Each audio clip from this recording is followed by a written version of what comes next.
All right. So last we left off, our group had just taken care of or had been ambushed essentially by a group of the Ashmadai looking for Tehran and Alice in the middle of the night in the midst of a gigantic storm that had forced you guys to pull over a little bit earlier than you had initially planned. Uh, you guys took care of them, but not without a couple bumps and bruises. Repairing the covered wagon, you guys took to the road, and as the rain continued to pound against you and the wind drove, uh, you guys, um, you guys made your way. Eventually, pushing the horses the last little bit, helping them through the muddy roads, coming up to the town of Port Last. Eventually, you guys made it in and found the farrier Sarah, and I worked with her to give her the horses to eventually get back to Helm's Hold, and gave her money to take care of the horses that you guys had taken from the cultists who had attacked you guys in the middle of the night. You guys found lodging at the Stonecutter's Solace. Tehran heading upstairs to the room to try and just remember the events of the night previous, and to think quietly about how things have been going. Meanwhile, down below, you guys met a table of dwarven sailors. One of the few other tables occupied in the inn, and Alice, through a little bit of hefty persuasion of gold, got you guys a ride up to Luskin on their ship. They're a little bit nervous about whether or not they're going to be able to get into the port, but I think that with a little bit of greasing of palms that they'll be able to get you guys in. You guys, as you guys made your way up to bed, you guys, throughout the evening, you guys did hear another group of people come into the inn late into the evening. But you guys left very early in the morning, hopping onto the ship, the Dolman's Dart. And that's where we left off, was you guys making way out onto the open ocean with Dulnam helming the ship. What do you guys want to do? Well, a couple of us had been, voluntold that we could help on the ship, right? Voluntold. Tell me we weren't. So I had said that I had good eyes and quick reflexes, and he's like, oh, well, we got a place for you there. And I think there were a couple other things we asked about, or he asked about, right, for people that could help. Yeah, looking about the ship, as the sun has begun to kind of rise now, you see the three dwarves that had slept in the inn with you guys last night. But as you look around, there's probably another seven or so other dwarves on the ship. And your ship kind of looks like this. Da, da, da. The Dolman's Dart. Minus the gigantic catapult ballista in the center of the ship. That's not there. I can only do so much with artwork. But you still have the ballista up front, though. As you look around, looking at the front of the ship, the bow of the ship, you do see a large ballista up there. Looking towards the back of the ship, you see Dulnam helming the wheel, and there are three masts going up through the ship. One in the front, one in the middle, and one in the aft. And that is, as you look around, kind of right below, right by Nicola and Monty, you see a large kind of grate going down into the deck below. And that's kind of what you guys see as you look around right now. As you guys are starting to make way, you kind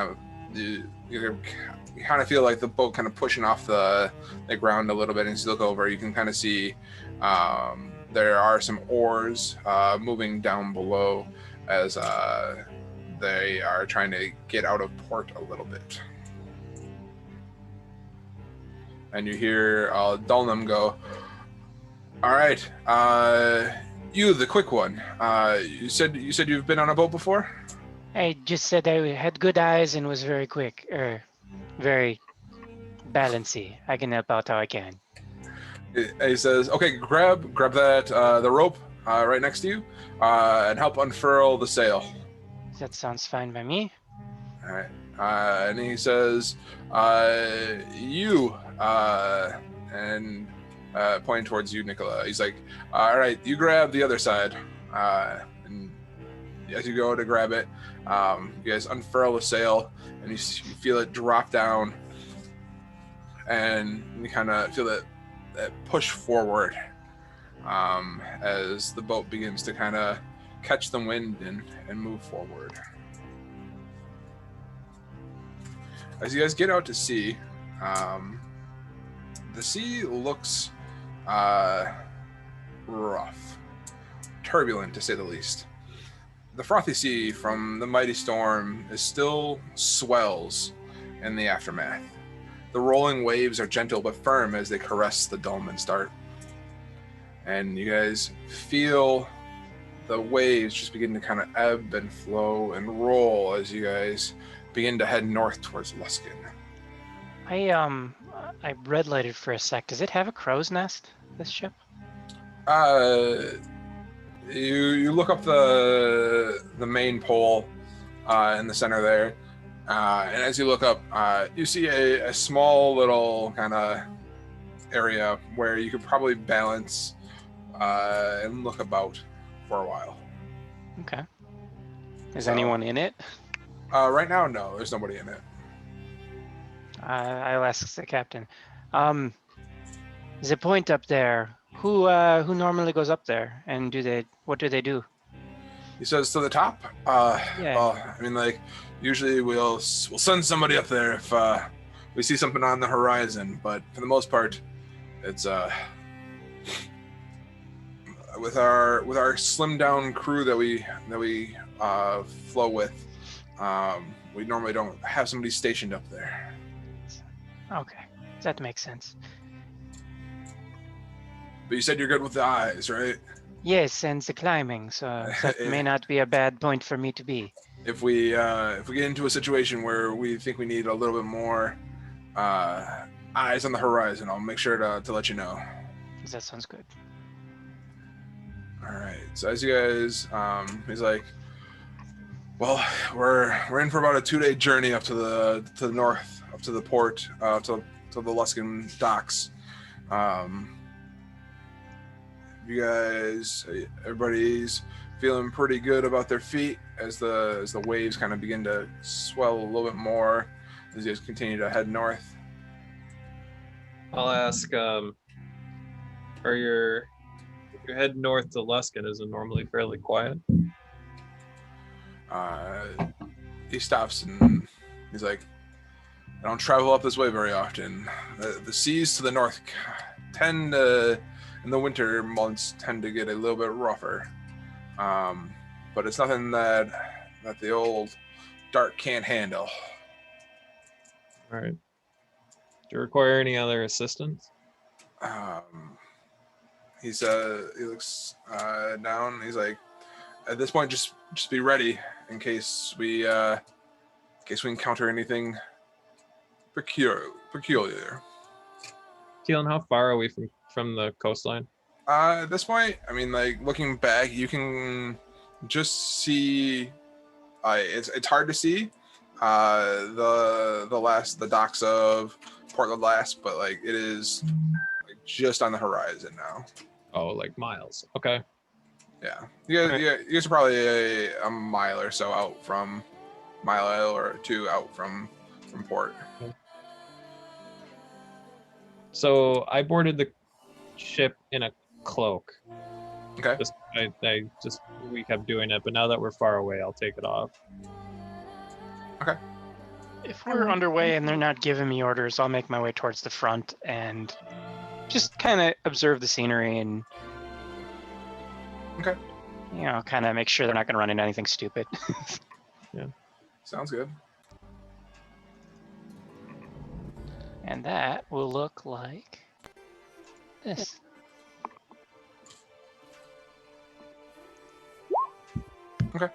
Yeah, looking around offhand, it looks. You don't see any major rocks along the way. You guys are far enough out from shore where you think it's gonna be pretty safe, at least for the most part. So, the way that we're gonna do this, though, I'm gonna have you guys roll on a table that I created for each day of travel. So I need. We'll go with Nicola, since you have some sailing experience. To roll the first, I just need you to roll a flat D20, and we'll go from there. All right. Yeah. Okay.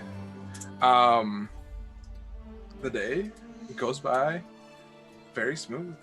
The sea kind of begins to flatten out as you guys get a little bit further away from shore, and as the storm has passed a little bit further south from where you guys were, and the winds pick up, and you guys have a smooth day of sailing, continuing north. And then kind of as the day, is there anything else anybody wants to do throughout the day? Sit down and finally page through my book. Okay. If it's a long time, I think I'll do the same. I'll study the maps that we picked up north where we're heading. I was gonna go below decks and read for a second and pull out my letter again. Okay. Sounds good. Koi's a land turtle. He's not really digging this whole sea ship thing. You can He's come down below. turtling up He wants to in lay the down. corner. He's laying down. All right. So Kohi's claiming one of the beds downstairs, laying down. Okay. All right. Defos, you're downstairs. You get downstairs, and the ship looks pretty open in this image, but down below, it is stacked, I don't want to say to the brim, but there are, looking about, there are about 45 or so 3 foot by 3 foot blocks of stone, just kind of down in the hull down below. The stone looks beautiful, immaculate. You can see why ships would come to Port Last to pick up the stone. All right. Is there a place to sit on the stone? There are a number of hammocks strung up in the downstairs, kind of along the front of the boat, kind of up in this area up here. Kind of, they're trying not to. There's pathways along the side, kind of where you are, but they don't want to. If their boat shifts at all, the stone is tied down, but they don't want anybody to get crushed on either side. Gotcha. I'll just go ahead and sit down in one of the hammocks then, just kind of relax. Okay. And read through my letter again. All right, so Defos pulls out his letter that he had received previously. Quixotic, you start reading through your book. And which book did you buy? I bought the one about the hypocrisy of the elves, I believe. The book called Constant Contradictions of the Elves. There it is. Okay. Elves, a constant contradiction. Yep. All right. As you spend most of the day kind of reading through it, I mean, you know a fair about a history about the elves being seemingly one yourself. But as you you finish the story, as you finish like the book and whatnot, reading through it, you gain the ability to have advantage on history checks related to elves Okay. in the future. So Neat. Cool. Nice. Yeah. That is fun. Very So, nice.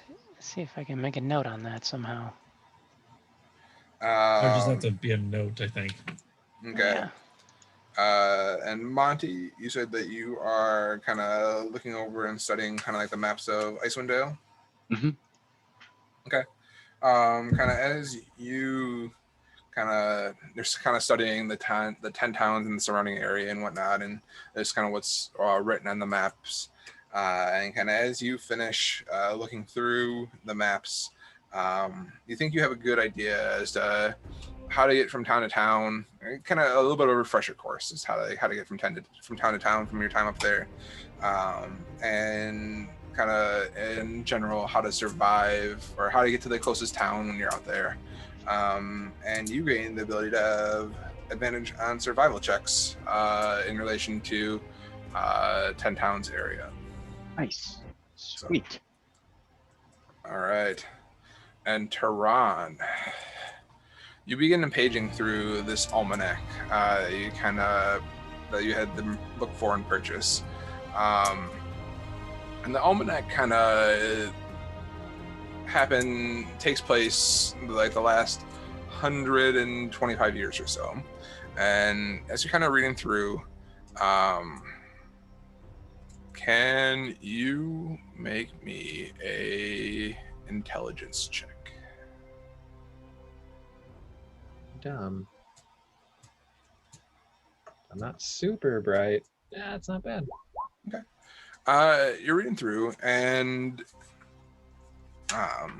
you notice that there's some times that kind of peek out towards you as you're kind of looking through the last number of years, and one of them being kind of right around the time of like your last days in Luskan, back in, what was it, 1378, right? Last year was 77, yeah. 1377. You flip to that year, and you notice that the trade out of Luskan, as you're kind of looking through like the trade notes in there, like they're definitely like the trade notes from there are definitely down, and kind of consistent with the years prior, which and if you look back the years past that, they begin to pick up, and in kind of 70, you start looking at it, 79, 80, 81, like the numbers begin to pick back up a little bit, as if and you're kind of looking around looking for any further information. Like it looks like the years, the long winter that had been occurring around the time of your last days in Luskan, ended after you had left Luskan. Okay. So Would I be able to go ahead. tell?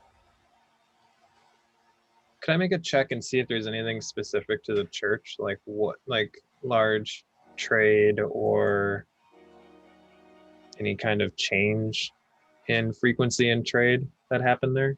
Okay. I mean, with 17, I'll give you that.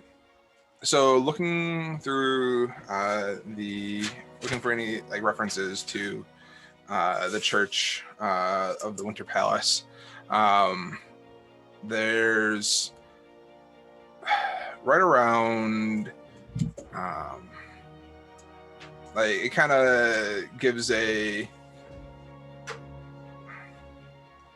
prior to the spell plague time frame, the trade that was coming out of the Winter Palace, or anything that you can find in relation to that, is really there's a lot of monetary value coming out of there.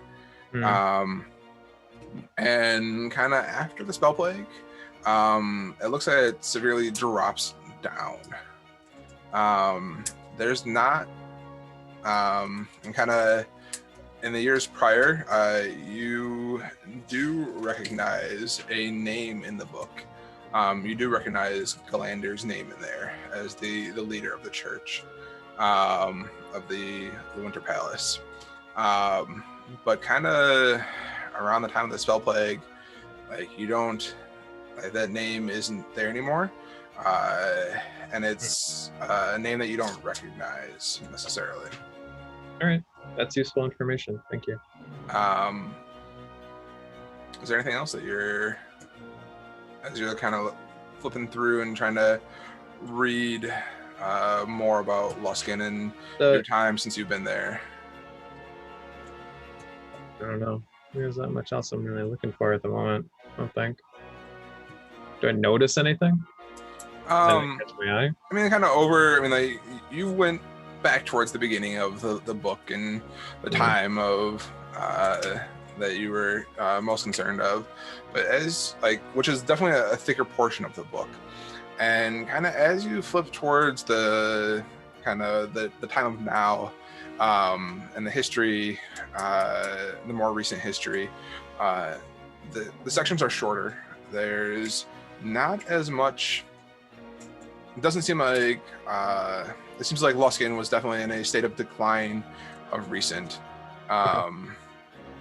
and even of recent, you can definitely see the trade from the north, from 10 towns that Scrimshaw they would normally deal with, is down even further than what like the decline looked like in the last 2 or 3 years or so. Okay. Yeah. Well, the name that came after Galander's, does it persist? Is that person? It looks like it persists for probably 15 years or so, and then it kind of looks like another name after him, and it kind of looks like it's been a steady transition of the church after Galander. Okay, thank you. Yeah, I'm just like sitting on the deck, probably like here-ish. Just reading my book. Okay. On this piece of this crate. Okay. Sounds good. Is there anything anybody else wants to do throughout the day of sailing?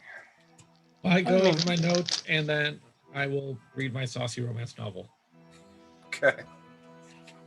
Are you going to give us all cliff notes at the end of the day? I might. Yes. As you read through your saucy romance novel titled Elven Memory,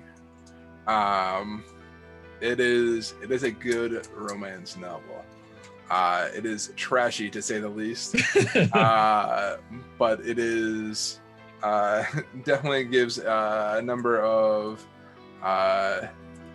good stories to kind of reminisce and kind of live through vicariously through others as you travel north on the ocean. It is good entertainment. Got it. You do not gain advantage on anything. I wasn't planning on it. I was waiting for it. It was literally just like, seduction. no, this is our version of Tusk Love, guys. Let's just stick with this. Of course it is. So I was worried our books were going to get switched, and he's like, "Oh, this is boring." I'm like, "What the fuck is this book?" Why is everyone fucking in this book? Man, This is elves super have a weird. I always really thought they were cool- reserved, but Right. they fuck a lot. What are you doing? I'll be in a corner on the top deck, unobtrusive, just like cleaning my. Here? Yeah. Cleaning my stuff, make sure my leather is any repairs that need done, my clothes and stuff. Somebody knows mending. Koei knows mending. I mean, I don't know that anything needs done. I'm just checking it over. Hmm. You know, just maintenance because we have downtime. Okay. Kind of my own business. And As- getting books. As you're just enjoying the scenery and kind of checking over your armor, you hear I see one of the dwarves right next to you. Magnus begins a little bit of a sea shanty song. There and it once kinda was goes a like stock this. that put to sea. The name of the stock was GME. The price blew up and the short stepped down. Hold my bully boys, Oh, hold. God. Soon Oh, may man. the Tendy Man come to send a rocket into the sun. One day when the trading is done, we'll take our gains and go. She had not been 2 weeks from shore when Ryan Cohen joined the board. The captain called all hands and swore he'd take his shares and hold. Soon may the Tendy Man come to send a rocket into the sun. One day when the trading is done, we'll take our gains and go. Before the news had hit the market, Wall Street bets came up and bought it. With diamond hands, they knew they'd profit if they could only hold. Soon may the Tendy Man come to send a rocket into the sun. One day when the trading is done, we'll take our gains and go. No deals were cut, no shorts were squeezed. The captain's mind was not on greed, but he belonged to the artist's creed. He took the risk to hold. Soon may the Tendy Man come to send a rocket into the sun. One day when the trading is done, we'll take our gains and go. For 40 days or even more, the stock went up, then down once more. All gains were lost, it was looking poor, but still those traders did hold. Soon may the Tendy Man come to send a rocket into the sun. One day when the trading is done, we'll take our gains and go. As far as I've heard, the fight's still on. The short's not squeezed and the gain's not won. The Tendy Man makes his regular call to encourage the captain, crew, and all. Soon may the Tendy Man come to send a rocket into the sun. One day when the trading is done, we'll take our gains and go. Soon may the Tendy Man come to send a rocket into the sun. One day when the trading is done, we'll take our gains and go. I wish I spoke Dwarvish. A lot of that was just gibberish to me. Yeah, right. Quixotic slowly says to himself, "What the fuck is a rocket?" Gonna be around some artificers more. So you hear Magnus just kind of begin to start chanting some sea shanties and whatnot, and a smile comes across your face as you guys begin to kind of enjoy the sea life around you. Mm. So After hearing them finish their song, I'll go up and I'll talk to Alice. Okay. When I walk up to you, you'll notice my armor has never been as clean as it's ever been. Like it is usually like oxidized and dusty. I never take it off. Looks like I've always walked out of like a grave constantly, but I've cleaned it. I've polished it. I look at you and I go, did you fall in the water? Look cleaner. Yeah. I had time last night. I was tired. Also, we're going back to Luskin, so I wanted to look my best. There's someone there that you need to impress? I want them to remember me if they're there. Right. Yeah. So, running back to my hometown. You don't want to. I may disappear at night for a short amount of time. I may take some people with me, but depends if you want to come or not. Are you asking for a partner or an alibi? I don't feel like you'd be necessary. I'd just be risking you. I suppose alibi, I guess. I can do that. Sounds good. All right. I'm gonna go down to my quarters then. Keep reading my book. You have quarters? First come, first serve. Fuck. But All right. Anything else anybody wants to do on our day of travel? I will be looking out for ways to improve the efficiency of the ship. See if we can make it go faster or anything. Okay. Just 5S'ing the deck. Yeah. All right. Looking around, today at least, you feel that the ship has, they've been making pretty good usage of their sails, just kind of based on where the wind is coming from.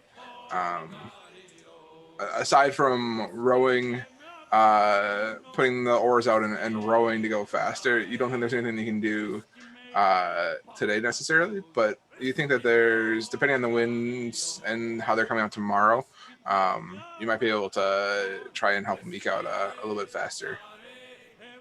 So. Okay, that's fair. Okay. Anybody else? If not, we can.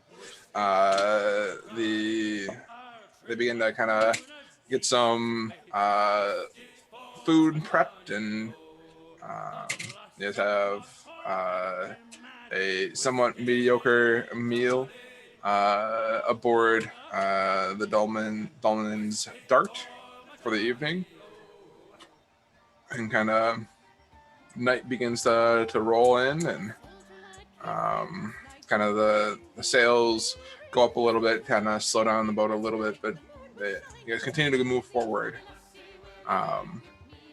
And Dolmen goes, all right, well, it's we're coming up to the evening here.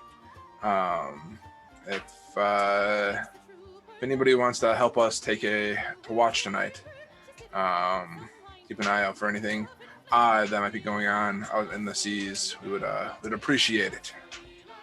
I will. I'll be in for a watch or two. I'll do one. Okay. I'll help out too. All right.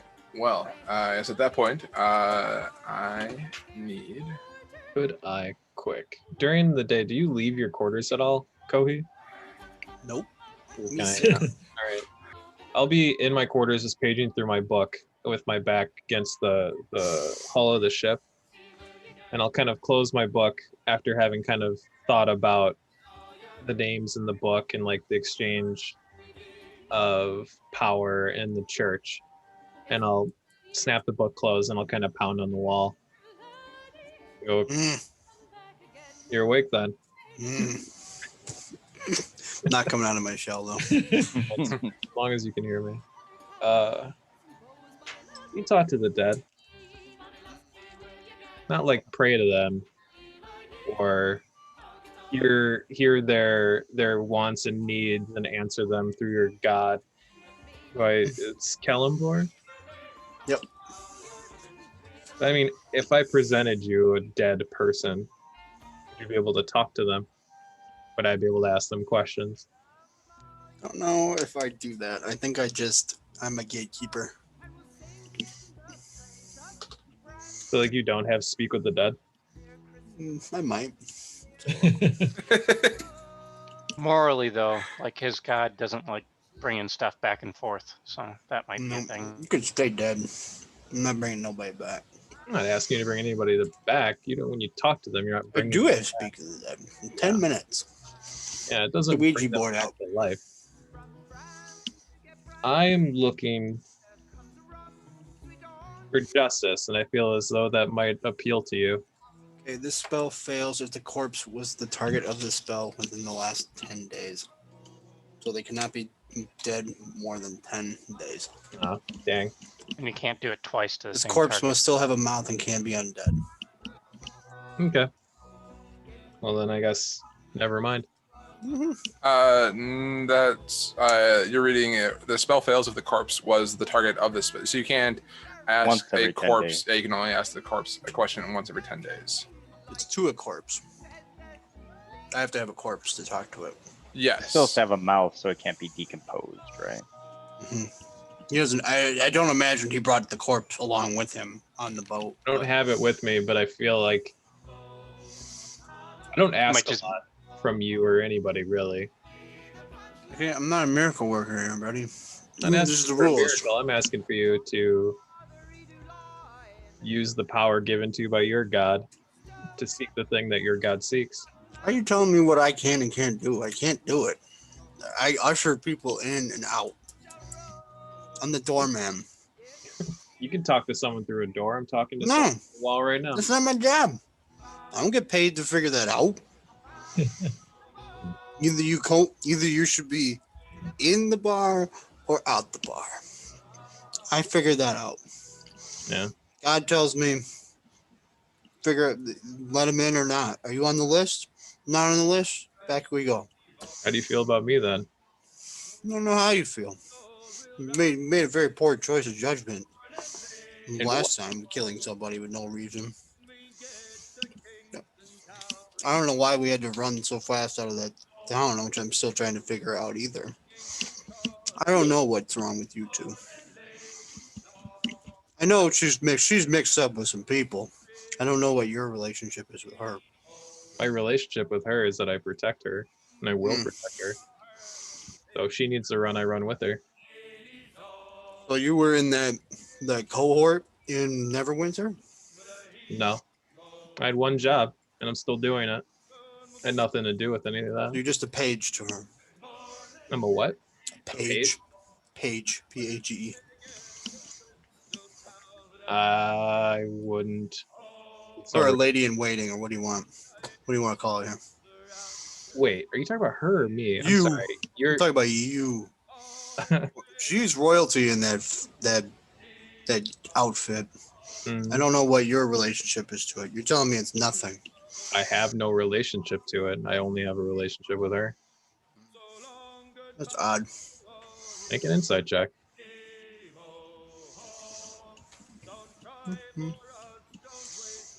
I'm good at that. Let's see how bad I roll. Yeah, that's pretty bad. As far as you can tell, I'm not lying. More than that, like I guess with an 8, I wouldn't tell you much more than that. I think it's odd, but I'm not denying that you're telling the truth. Yeah. I mean, what do you want to know? What I want to know? Yeah. You want specifics? I'm a very straightforward person here.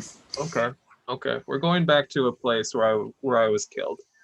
I want to talk to the person that killed me. I'm rubbing my eyes because there's fucking hair in my eyes. I'm going back to a town where I died. The person who killed me is there, and I assume they are dead. I want to ask them questions. Died? I didn't get any. Can I do my? I kind of look at him kind of cross, and I go. Or like through like a hole in the boards. Like, I'm just trying to like peek out of my little shell. I'm like, what? Died? What the hell is anything?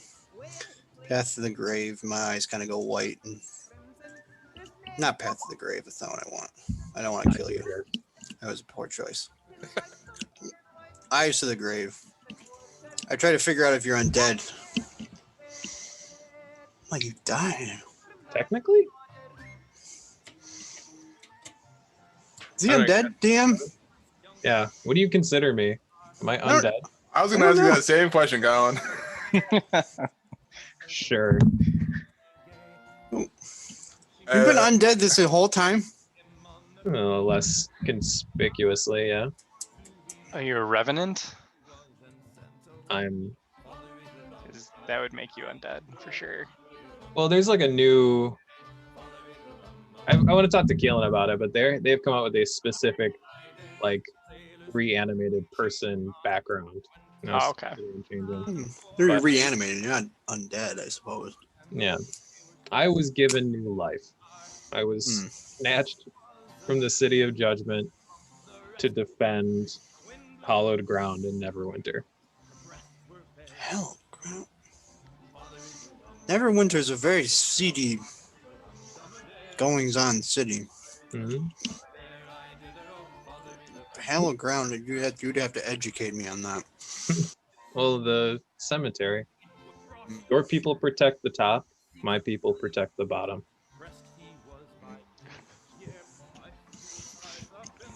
So, long time ago, when the chasm opened up, the cemetery was taken over by necromancers.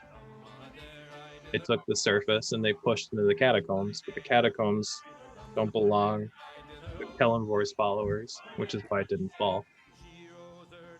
I was risen by a Doom Warden of Merkel to defend it. And I did that for years until it was taken back.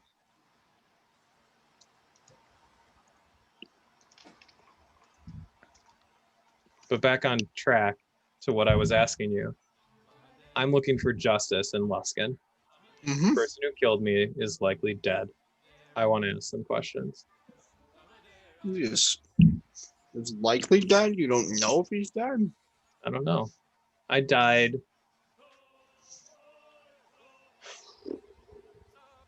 Was it hundreds of years ago? 100 and I died over almost 120 years ago. This is before my time frame. Yeah. I have my own things to atone to. Okay. I'm looking for help. I'll help you track it down. That's fine. Tracking down's my business. You mean you're gonna help me find a corpse? Yeah, sure. Can't do much with a corpse. No, but I imagine he's. Why were you sought out to be killed? Did you do anything? Was there? This is all very. This is your story. I'm just trying to help you flesh it out. I don't talk about this. So excuse me for being a little reserved. That part, I was killed to preserve someone else's power. I didn't agree with something that was presented to me. I didn't follow corruption in the church, and I was killed for it. Yeah, that happens in the best of us. Yeah, I would say it's the best. Power corrupts, and absolute power corrupts absolutely. Solid. So, this man led the church. I became the second in command in the church, and I was presented with information. And I didn't agree with it, so I had to die. And I died terribly. Finally found out how the sausage was made. Yeah, well. So there it is. Without being too specific about all of it, I don't like to talk about it. Well, let's track down this church you're going to come back to, and then we can try to. I'm sure it's still standing. It's a monolith of the city. I'm not familiar with Luskan. I'm not familiar with this side of the continent, so I've only been stationed at Neverwinter for a handful of years. Yeah, we probably just missed each other. I never left the cemetery until 20 years ago. Yeah. So all I wanted to ask was for help. I've given you a lot of information about me. I'm hoping you help me. Yeah. We'll see what we can do for him. Takes a pull. I don't do well on boats, so forgive me if I've never come out of my shell too much either. Stay in your room. I'm gonna go to dinner. And I'll just I'll go out and I'll spend dinner with people and out on the deck and just not do much. And then we will proceed to the point where we need a watch, like you've been talking about. Okay. Sounds good. All right, so you guys finished dinner. It's a modest meal of locally caught fish and whatnot, and a couple of salt fish. And you guys kind of dull lemon looks to you guys. He's like, all right, well, if you guys are kind of like the sun has just on the horizon, he's like, all right, well, at this point, I need the first group of people willing to take a watch, and he looks for the volunteers. And who's taking the first watch? Take 2 people. I will. All right, so Alice and Davos both raise their hands and they want to take a watch. And so I need the both of you guys. Are you guys just taking a watch on the deck? Are either of you trying to climb up to the top of the bird's nest? Oh God, Crow's no. nest? No, I I'm don't not have climbing. Featherfall yet. All right. If Death Post is at one end, I would go to the other end. I'm more of like in the middle on the side, like where I'm at right now. All right. Then I will go toward the back opposite corner. All right, sounds good. Then I need you guys both to roll me perception checks.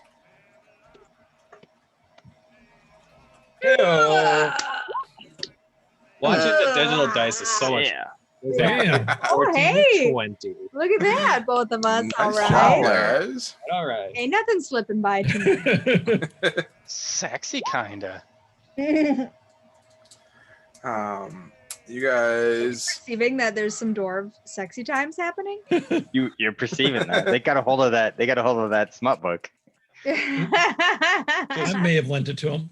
He left it out in his bunk and it was gone and Hey. sticky later. You guys watch as kind of like the fog begins to kind of roll in, as the cool weather from the storm before leaves behind a layer of fog. You guys begin to roll into it. As you guys look out, you hear the kind of the sea shanties of the dwarves on the ship, kind of just trying to keep morale up as they begin to kind of head towards a port that they had not planned on going to. Alice, with a 22, you perceive through the tone in their voice a little bit of nervousness as they sing their shanties, and they're definitely singing them to kind of keep their morale up together. So, all right, but the rest of your watch continues on without much incident. Is there anything else that you guys wanted to do during your watch? I'll turn to her and go, I'm sorry. I'm on the other end of the ship. Oh. Sorry. What are you sorry for? Then I'll walk over and be like, Quiet. Get out here. I'll walk up here and be like, so I'm sorry. What are you sorry for? I'm pretty sure they found out from me. Well,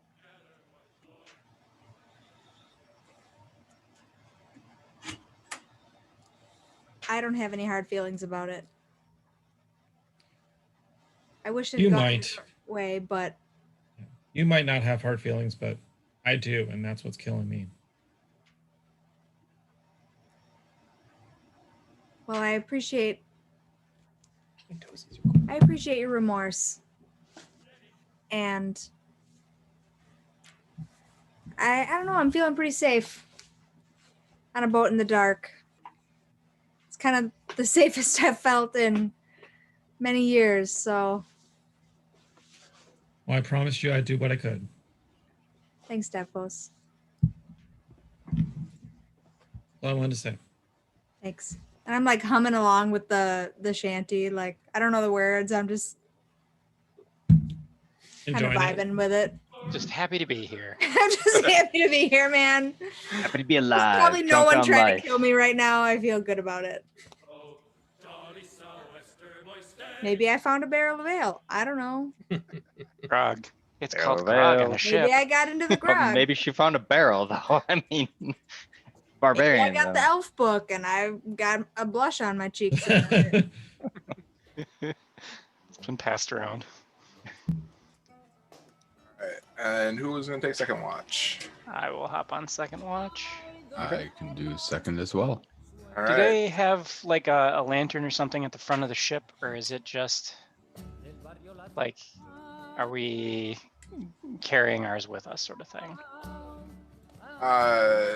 There's not a lantern in the front of the ship. They are Okay, so we're not just trying to relying on draw- dark vision. Yeah. Yeah, they're not trying Okay. to draw attention to the ship in the night. Then it would not make sense for me to be up in the crow's nest, so I will be towards the very front of the ship. Sounds good. Then I need both of you guys to roll The- perception checks. Bow, I think it's called. It is the bow. Oh man. Oh man, it's like you know somebody. Yeah, right. I know a guy. God. Oh. Come on. There we go. Okay. So Nicola, it's been some time since you've been on a ship. This is actually the first time that you've been on a ship since that fateful day up in the sea of ever-moving ice. You've been back on a ship, and you're trying to hold it together. And as hard as you try, the gentle rolling of the waves has been eating at you throughout the day. You try to look out to the horizon about you, and all you can do to keep from vomiting in the waves, not from seasickness, but just from this sheer nervousness of being back where you are, is making you just kind of concentrate on not vomiting. Kozatek, you look out towards the foggy horizon in front of you, and it seems to be a clear night. As far there seems to be no hazards in front of you as you guys begin to kind of continue on your path forward. Nothing nothing under the waves that's visible, right? In the dark of the night, you can't see much under the waves. I figured. Yeah, I wasn't sure how the dark vision penetrates that, but Yeah. the reflection might still be weird. Yeah. So you see no shape. You see no large shapes moving under the boat. If that gives you any solace. That does make me feel a little easier. Okay. Does Nicola pass by me at all in the evening, or are they not? Or is he not pacing? He's just like. Nicola is trying to hold still, just on the edge of the deck, as far as I'm describing it. Okay. Yeah, I'm probably just like half hanging onto the side, half hanging onto a barrel. It's the only seasick sailor I've ever seen. I'm sorry, I resemble that remark. Yeah, right. God, I love the ocean. I'm not even joking about that. Yeah, were you pretty rough when you were on ships? Oh yeah. That's why I was Air Force for a reason. That's fair. All right. Is there anything else you guys want to do on your watch, Nicola or Kozatek? Nah, if he looks preoccupied, I'll leave him be. Let him focus on the rolling ocean as he's just like. Okay. Helps if you stare right at the waves and the horizon. All right. At that, who had volunteered to take the third watch? I will stay up like I normally have been. I can do because I third would have watch, slept too. first. So Throw out there if I mean, like, I know that you volunteered to always take two watches, but if there's anybody else who wanted to take a third watch, Yeah. So I'm not And I stopping mean, I can- anyone. I can do the watch alone too, right? I mean, there's also dwarves out too, so we'll be Okay. watched. Sounds good. Well, then I guess I need Kozatek and Monty to make me a perception check.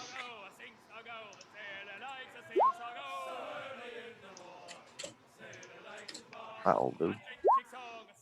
Yeah, that's not bad. Hey! Yeah. High five. We're in sync. You guys, Quixotic, having his sea feet about him at this point, feeling more comfortable with the ocean around him, and Monty just feeding off of Quixotic's kind of sea feet he's found. You guys have a wonderful watch, and you guys watch as the sun begins to rise on the horizon and kind of coming up over the mountains and the hills to the east. You see it begin to just peek out, and you guys see the birds kind of flying alongside the ship, knowing that they're following any chum that you guys may throw overboard as waste from any meals. Knowing that ships sailing through this area tend to throw out scraps of food. But your watch goes mostly unabated as you guys kind of watch the sun begin to rise. Is there anything else you guys want to do on your watch? Me eating an apple. Yeah. Go ahead. I'm just watch the sun come up. I think this is the furthest I've been from where I'm from. I'm eating an apple, and I attempt to throw it at one of the birds. That. Fuck that bird. Fuck that bird. Birds are weird. Are you trying to hit a bird, or? Yeah, I'm trying to hit a bird. All right, make me Athletics, a animal, acrobatics.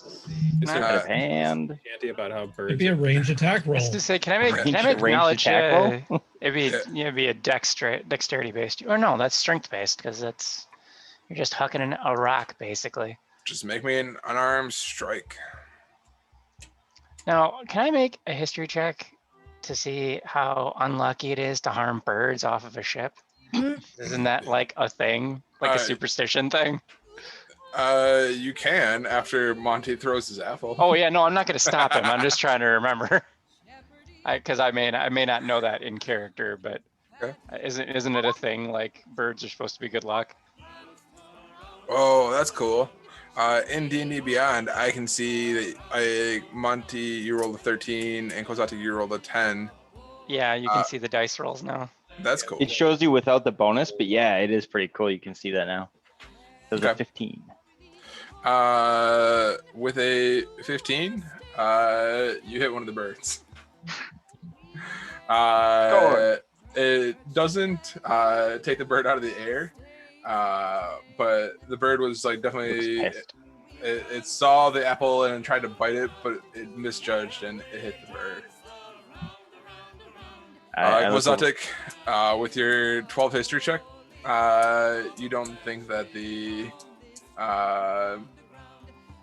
think it's odd that Monty would try and hit a bird, but you don't think there's any bad luck about it or anything. Okay, I will ask him. Is that did that bird harm you in any way? Is that the problem? He looked hungry. And do we just not like birds now? Okay. Well, that's what gets him. I was just tossing it at him. I look over at cards if you're bored. We could play cards. So as like kind of a juxtaposition, I look over and ask him, I was like, you ever been to Chult? Hang on. I don't think I've been that far south, because Chult is south of here, right? Mm-hmm. Yeah, way south. I'm gonna say probably not. So I've been puzzling and piecing together something that I received from kind of my, I've got my contacts and my research partners and stuff like that. And there might be in our future, after we find some information out here, there might be some clues that lead us down to Chult. So it just might be something we want to get ahead of, start to look at. So I think it may be related to the Ring of Winter and where Artis Cimber was last seen, but it's something to keep an eye out. So. That's good to know. Okay. What have you been to Chult or? I don't think I have, but I think I've probably done enough research, especially on the Ring of Winter, right? And it possibly came up as what I was looking for, but I don't think I've actually been to Chult. I don't think I've made it that far south.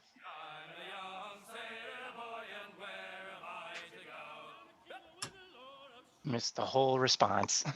Oh, red light. Yep. The answer was no. Nope, Okay. not that far south either. What So. what leads you to believe that we'll be heading south after this? Well, I've gotten some information from some of my research contacts as they send me letters from time to time, especially Ah. knowing some of my previous and continuing research topics that I've been going on. So we might want to keep an eye out for clues around that. That might be something that points us to another piece of this puzzle that we're trying to solve. That Or- makes sense. Yeah. So. I pick up another apple core. Do you stop me? No, I don't care. I eat it. The core and all. No. And that's it. Take out my loot and strum a little bit while the sun rises. Okay. Look for mermaids to charm and all right. The rest of your watch continues unabated as you guys watch the sunrise and the birds try and fly and fight over the apple core that Monty had hit one of them with.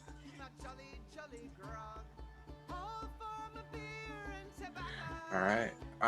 So as you guys begin your second day on the boat,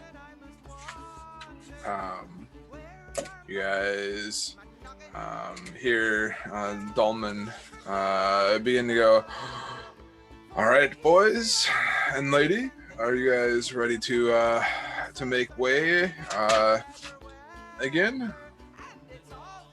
I don't think we ever stopped. Let's do this. And he says, all right, let's unfurl the sails and begin picking up some speed here.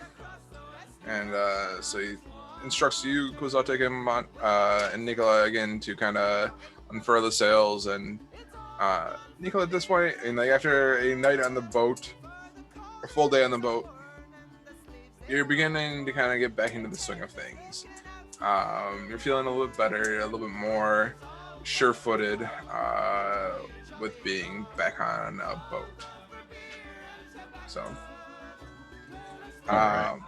so I need someone to roll me a d20 for the day.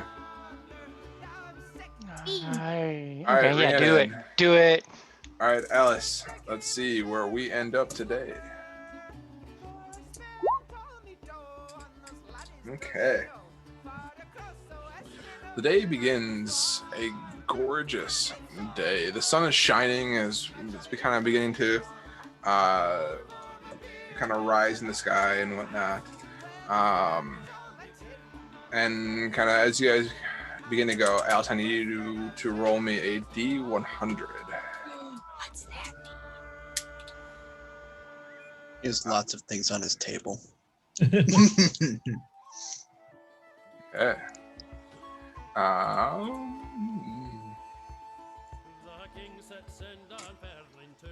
As you guys are going down the coast, the fog has begun to lift in the kind of as the sun begins to burn it off and whatnot, and probably off on the horizon you see another ship at this point. I'll proceed towards the front and see if I can pick out any information I can off of it. Okay. We can see your dice rolls too, but or wait, no, that was Turan. That was Never me. mind. I was Yeah. like, wait a minute. You rolled on accident, sorry. Okay. Do I also see the ship? Oh wow! Still a 10. I mean, like, Alice, I mean, like, you guys don't necessarily, you guys all kind of begin to see it. Yeah, you would see it as well as kind of Bardock, one of the dwarves, shouts out, ship ahead, off in the distance.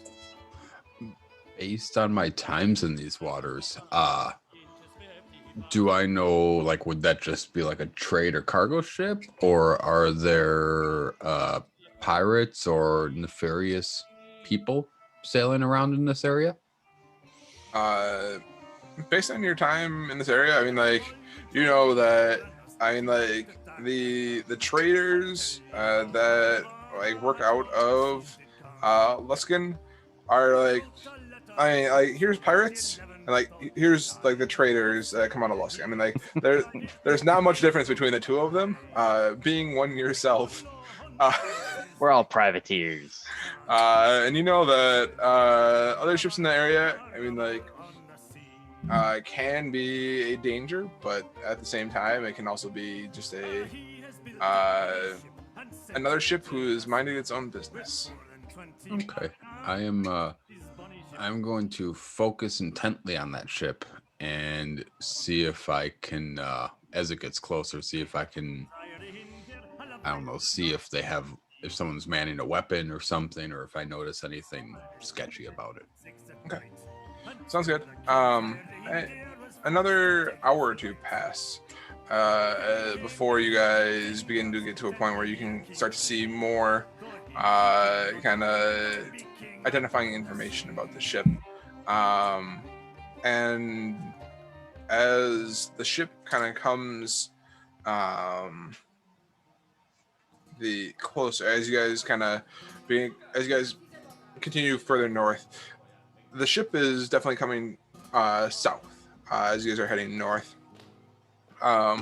It doesn't look like they're heading right towards you, but more so like they're further out west from where you guys are at. But they are heading south in your direction. As you guys get closer, Nicola, you ask Magnus to see if you can borrow some sort of lens that he had on him to kind of look out. And you look out and you see flags flying on the ship, identifying the ship. That would identify the ship. Can you make me a knowledge history check? History check. As you attempt to, and I'll give you advantage on it, as you attempt to kind of remember what the flags of the different ships were. Oh. Okay, with an 18, looking at this ship, you recognize this ship, or at least the flags that they're flying, as part of the Baram captain fleet of ships. You know that they tend to be the ones who definitely control the fishing in the area, and not necessarily the pirates or the raiding aspect of the city. So. Okay. So I relay that to the rest of the group to say, hey, these guys are probably okay. I will visibly relax and show relief, as I was pretty stressed out about the whole ordeal. Okay. I will continue to attempt to watch. Okay. You realize this information as you tell Stadulnum. He thanks you and appreciates the information that you gave him, but is still leery of being near another ship as you guys kind of begin to get closer towards Luskin's port. So you guys continue north, and as you guys get to kind of the part where you guys are heading north and they're heading south, and you guys are kind of like right next to each other. You guys look over and you see a boat sailing south that has probably 20 people or so on deck watching you guys sail past. They don't recognize any of the flags that you guys are flying at this point, and are concerned that you get the feeling that they're concerned that they were going to be raided from you guys. But the wind continues to blow, and you guys continue north on your way towards Luskin. Eventually, you guys see kind of off in the distance the kind of smoky haze of Nikola, as you recognize the port of Luskin, and kind of the haze that lies over it. And you hear Dulnum go, "All right, boys, it's about time. You guys ready to land in port?" What can we expect when we pull into shore here, as far as the local kind of guilds go and our affiliation with them? Are we going to be greasing? Are we going to be forging documents? What's our best approach, Captain? He says, leave the talking to me to start off with. That's I'm gonna have to figure out a way to convince them to let us dock in port and unload a group of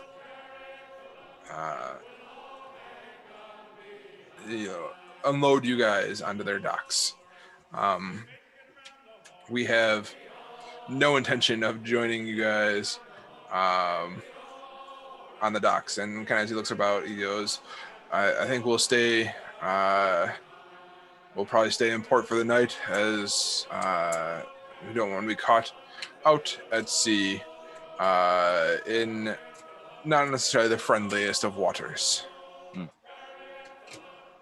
All right, I'll leave it to you. Okay. When I was out at sea, did I ever dock in Luskin, or was I just around the area? I had thought that you were based out of Luskin. The ship that you were on was based out of Luskin. Okay. So part of the fourth Captain Terral area. So I tell the current captain this. I say, hey, I used to be part of a ship that was based out of Luskin. I might be able to help us get into port if you would wish. He eyes you interestingly. What's your what's your idea here? Well, I don't necessarily have an idea per se, but I might run into some of the people that were around when I was sailing around here. Might have some contacts around that we might be able to, they might make it a little easier for us to get into port. Yeah, as you suspiciously, that you didn't reveal this earlier, but he goes,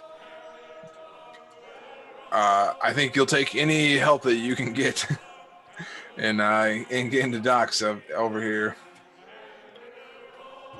So when once we land, why don't you stick with me and we can see if you can help me identify the right person to talk to. Sounds good. All right. Anything else anybody wants to do before you guys get to port?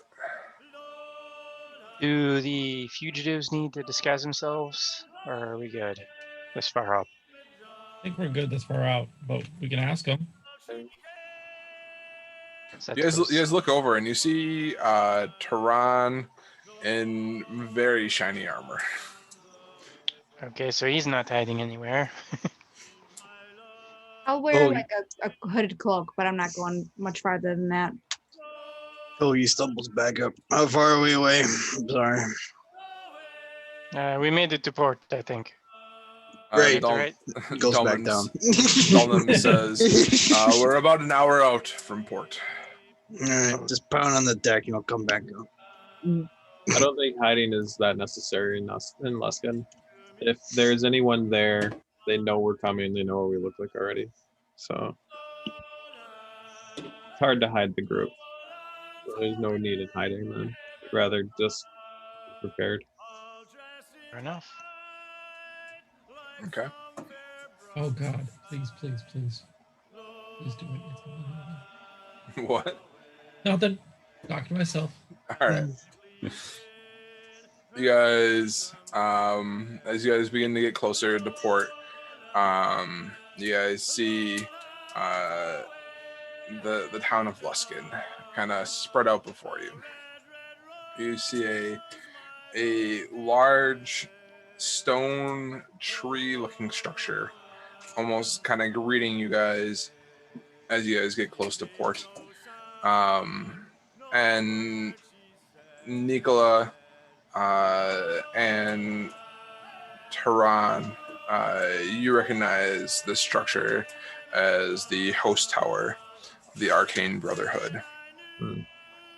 It is not as Nicola, it doesn't look, it almost looks a little bit rebuilt since the last time that you were here.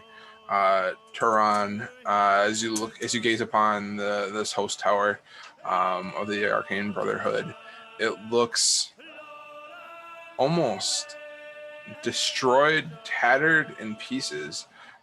Disrepair is the best word I can give it to. That I can describe it to you.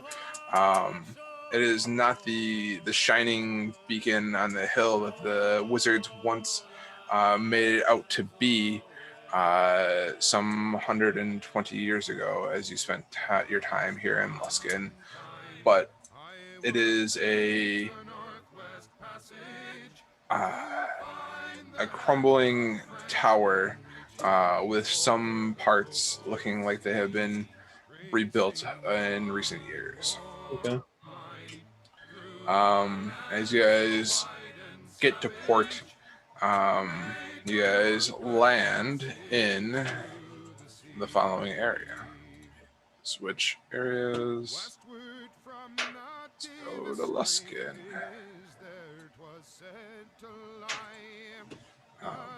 You guys land on the north side of Luskin on the open shore area over here.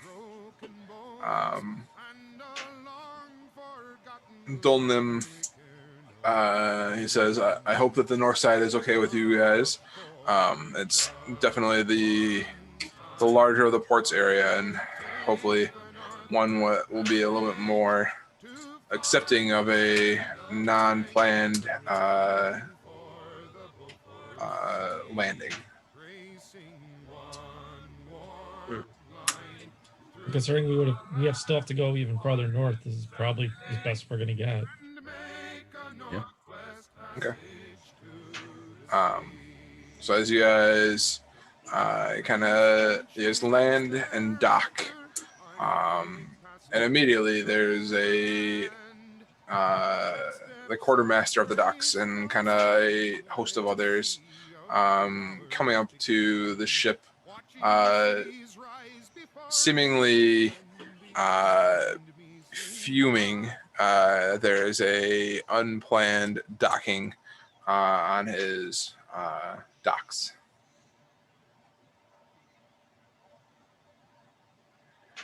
What do you guys do? Stay quiet. We were told to stay quiet. All right. Oh, shut the fuck up. Yeah, so I'll be around the captain somewhere to jump in if needed. Okay. As you guys kind of watch the atmosphere around you kind of begin to tense up, You hear Dulman go, well, all right. Just remain calm. We can talk this through. And he looks to the quartermaster and goes, good evening, my friend. I'm sorry that we have not given prior advanced warning of our arrival in your fair city, but we have folks who have requested a trip up here, and the road has washed out on the way from Port Last. Their horses broke, and they were of needing travel. And you see this dockmaster go, this is not the way. This is not how we do things. And you see Dulman just kind of take a small pouch on his waist and just kind of not necessarily drop it, but sets it gently on the board and paper that the portmaster is holding. And as you, I guess, Nicola, make me being right next to him, you see the portmaster just kind of not even looking at it, but recognizing the weight of the bag, immediately kind of goes silent, pondering, doing a quick calculation in his head as he attempts to try and determine what's how much money is in this bag that was just placed on his board. And you see him pause for just a second. And he says, how long will you be in port for? And Dunham goes, for us, just the evening. We intend to set out at first light tomorrow morning, heading south. For the rest of these folks, that was not my business to inquire as to their length of stay. And you see this portmaster look to you, Nicola. What do you say? So, do I recognize the portmaster at all? Make me a history check. History check. History check. You can make it with advantage since you have knowledge of this area. All right. And yeah, with a 22, you do recognize this portmaster. He was always kind of a prick as you think back on him, but never one to pass up a coin. Okay. I say, sir, I'm not sure if you remember me or not. I was a part of the Dark Duchess when it was sailing. Unfortunately, the Dark Duchess is no longer seaworthy. We lost some good men up north to the sea, and my crew and I are trying to avenge them and finish what the original crew set out to do. And then I'll drop another How much, based on my rough estimates, how much coin did the captain drop in the bag? Make me a perception check. You still owe the captain like half his pay, right? Yeah. Oof. You're not sure. Looking in his bag, you're not sure how much you gave him. All right. I will put another, I don't know, 150 gold in a little sack and just set it next to the other one. I'd say we would very much appreciate it if you let us stock up in your town before we set on our way so we can be successful in our journey.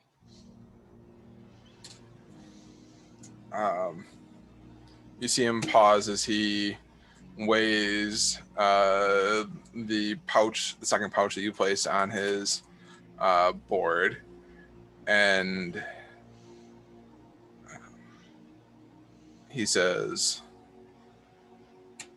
"Interesting. I'm sure Thora would love to hear what information you have about the Dark Duchess."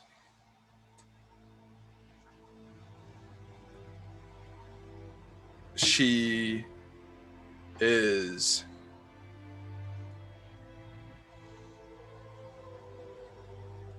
furious at the thought that the Dark Duchess has been out on its own, plundering, pillaging, and taking whatever power that it had sought.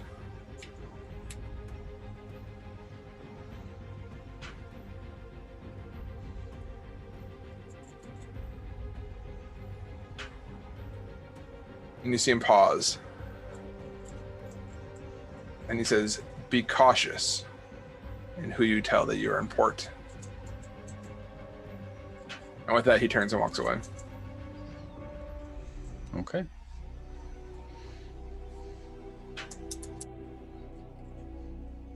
And Dulnam turns to you, Alice, and is like, "All right, I got you here." I'll shoulder my pack, and as I start to walk past him, I reach to shake his hand and I palm him the bag of the remainder that we owe him, and I wink and start down the gangplank. Okay. He trusts you guys, but not enough to not look in the bag and just kind of roughly check to make sure that there's approximately 250 gold in the bag. Takes his shoes off. 1, 2, 3, 4. I wasn't trying to pull nothing. Ran out of toes. What do I do? Crew, give me your toes. So, all right, you guys find yourself on port in Luskin. With the port master walking off into the distance, and Dulnam heading back to his ship at this point. So, Keelan, do I know who this lady is? Thora Terrell? Yeah. You do know who she is. She was the high captain who had who basically led the ship Terrell during your time aboard the Dark Duchess.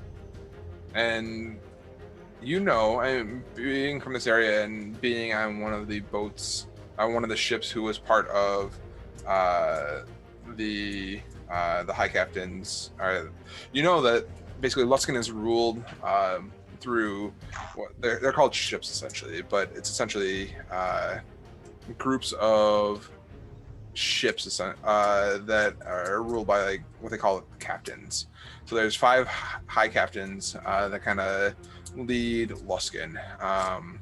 You know, there's the ship Kurth, there's ship Baram, ship Suljek, ship Terrell, and ship Rethnor. And during your time in Luskin, you were a part of ship Terrell, of which you were on board the Dark Duchess during your time. You would not They call it a ship, but it's more like a group. a guild essentially. A guild. Okay. that makes House sense. gang guild. Yeah. And so you did not know Thora directly based on kind of where you were in your on your time on the ship, but you knew of her. You knew of her fierceness. Okay. And kind of the way that, and you kind of know that the high captains, the ships kind of control different areas, and you know that being first ship, ship Kurth, they would control the docks. You would know that ship Baram, the second ship, would control the fishing. You would know that the third ship, ship Souljack, would control like kind of like more like the pirating and raiding. Ship Terrell, which is the one that you were on, was fourth ship, and would control kind of anything else that anybody would hand them, and kind of the more kind of riskier sort of things. And finally, you knew that the fifth ship, ship Rethnor, would kind of control the guard duty of Luskan and kind of making sure that the city was protected.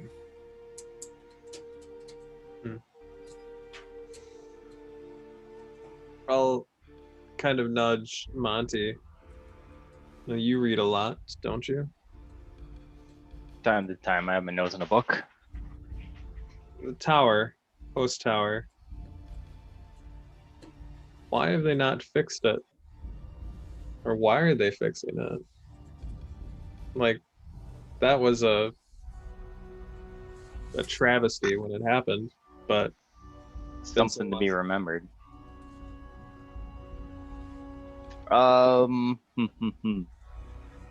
See,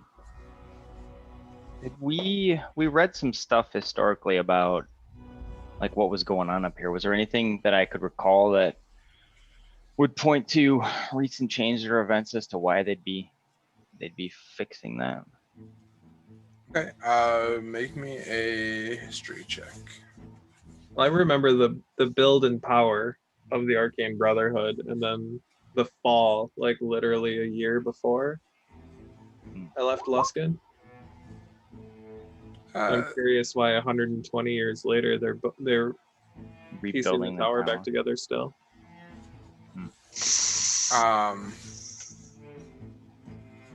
The 10 kind of you kind of look out over the docks and kind of think back as you kind of look over this tower that resembles a tree with like 4 limb-looking spires radiating out from it. And you get almost this like uncomfortable magical feeling emanating from it. The tower itself, basically as your knowledge of the area and kind of the history, like there was there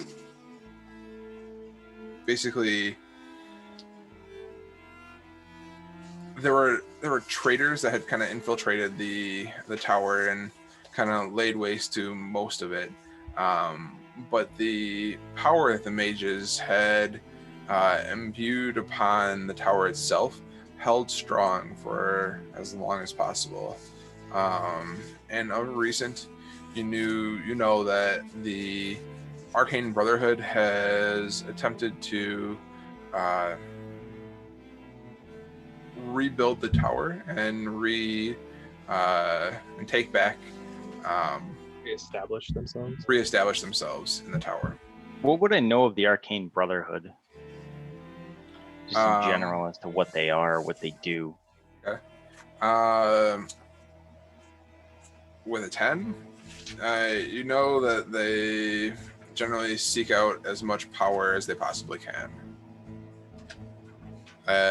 Thinking that there is... Are they generally good, generally bad? Are they unknown? Do Uh, they not travel widely in circles? They are powerful, or they have been very powerful in the past. You know that they basically work to try and gain as much power as they can, and that they seek out ancient, powerful relics. There have been good brotherhood in the past, and there have been terrible brotherhood in the past. So, but most seek large amounts of power.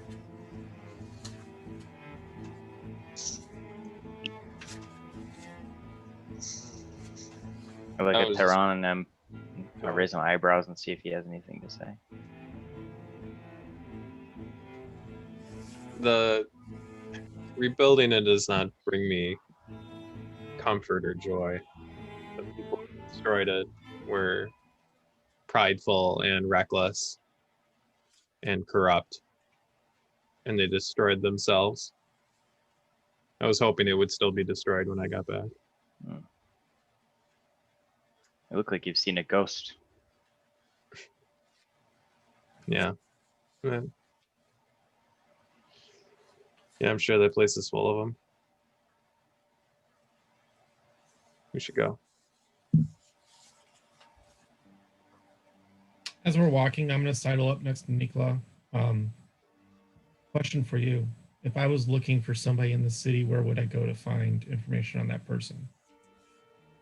Ooh, that is a good question. The first question I would have for Keelan is where do we want to avoid in the city? What are you trying to avoid? Well, so Genital right warts. now, we're not, I don't want to say it. I don't want to say we're not welcome, but we weren't necessarily accepted into the city either. So places that are less guarded, less Well, we definitely don't want to go to the ruins. We don't want to find ourselves in Rat Alley, but I think we kind of want to avoid the high tower. mhm. Okay. So a little bit of Nicola, since you know the city relatively well, you know inn-wise, and the inn that you're probably most probably safest in knowing that it is generally run by it's run by people that will generally not steal your coin, at least kill you and steal your coin. Would probably be the One-Eyed Jacks, and which you know is kind of on the north bank of the. I'm not feeling on the name. The River Marar, which is the river that kind of runs through the middle of Luskin. Is it near where you pinged, kind of? It is right there, kind of that square-looking building. That guy. Yep. Okay. So you know that as the One-Eyed Jacks, and kind of the place that would probably be safest to stay for the evening. We got Tehran off. knows that this is the Winter Palace that he may have some interest in over here. Nicola, you know that most of the ships and kind of basically the houses stay kind of towards, like, I believe Blood Island and kind of in the southern district over here. And that is, so that's probably generally the area that you would want to stick away from if you're trying to avoid House Terrell. Okay. How likely is it that they know we're here, considering we were an unscheduled dock, and I'm sure they have spies everywhere in the city, the major houses? or ships, I should say. They probably didn't expect us. But that's the point, though. A ship just showed up. Not your guys. I'm talking about like. Or do we need to You pay our know, respects the people to the people local? who are running the town. Right. A ship pulled up and it wasn't on any of the dockets. We never took it off in the first place. How likely is it that someone in one of these major houses is going to know we came and probably heard rumors about it, but as we're talking? I mean, you look to Nicola, and Nicola says, assume that at least House Kurth, our ship Kurth, knows that we are here. Yep. And the other thing I say to the group is, we can certainly stay away from everything and try and head out on our own. That has the potential to make things harder for us because they're all around the city and they're all around the waters, patrolling out, doing quests and everything else. So if somebody sees me and recognizes me, that could potentially be a problem because I know our house isn't particularly happy. Walk with up us, behind him probably. and I'll like slap my cloak into your stomach. Be like, it's your turn, I suppose. Is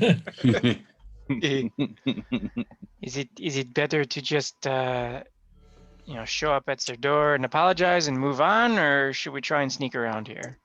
And that's Dredging what up I'm all saying. this old baggage. I can always go and talk to them. I don't know how receptive they will be. So that might not be a bad thing to do once we're established. Kind of set. Yeah. All right. What's the likelihood of them coming and finding you before that? I guess, Keelan, would I have, when we were in port, would I have gotten the inclination that anybody directly recognized me at all? You don't think that other than announcing yourself to the port master, you don't think he recognized you? Okay. So we stay away from the Cutlass and find a quieter inn to stay in. You might be okay. Yeah, I say either way. I'm indifferent either way. I know their power is very powerful around this area. They have a lot of presence in and around the city and on the seas around here. So it might not be a bad idea for me to drop by. All right. I don't see a problem with doing that.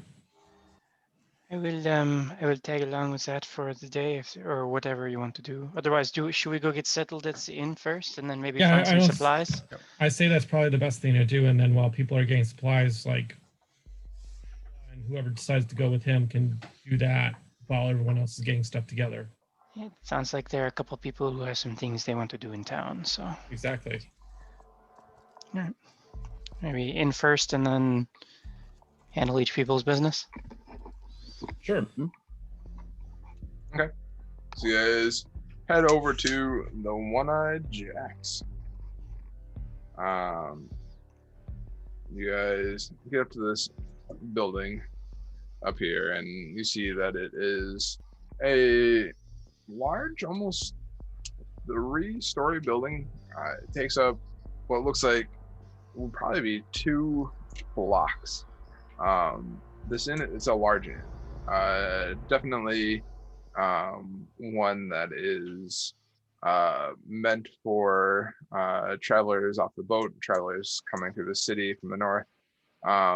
This seems to be a relatively safe place to be in.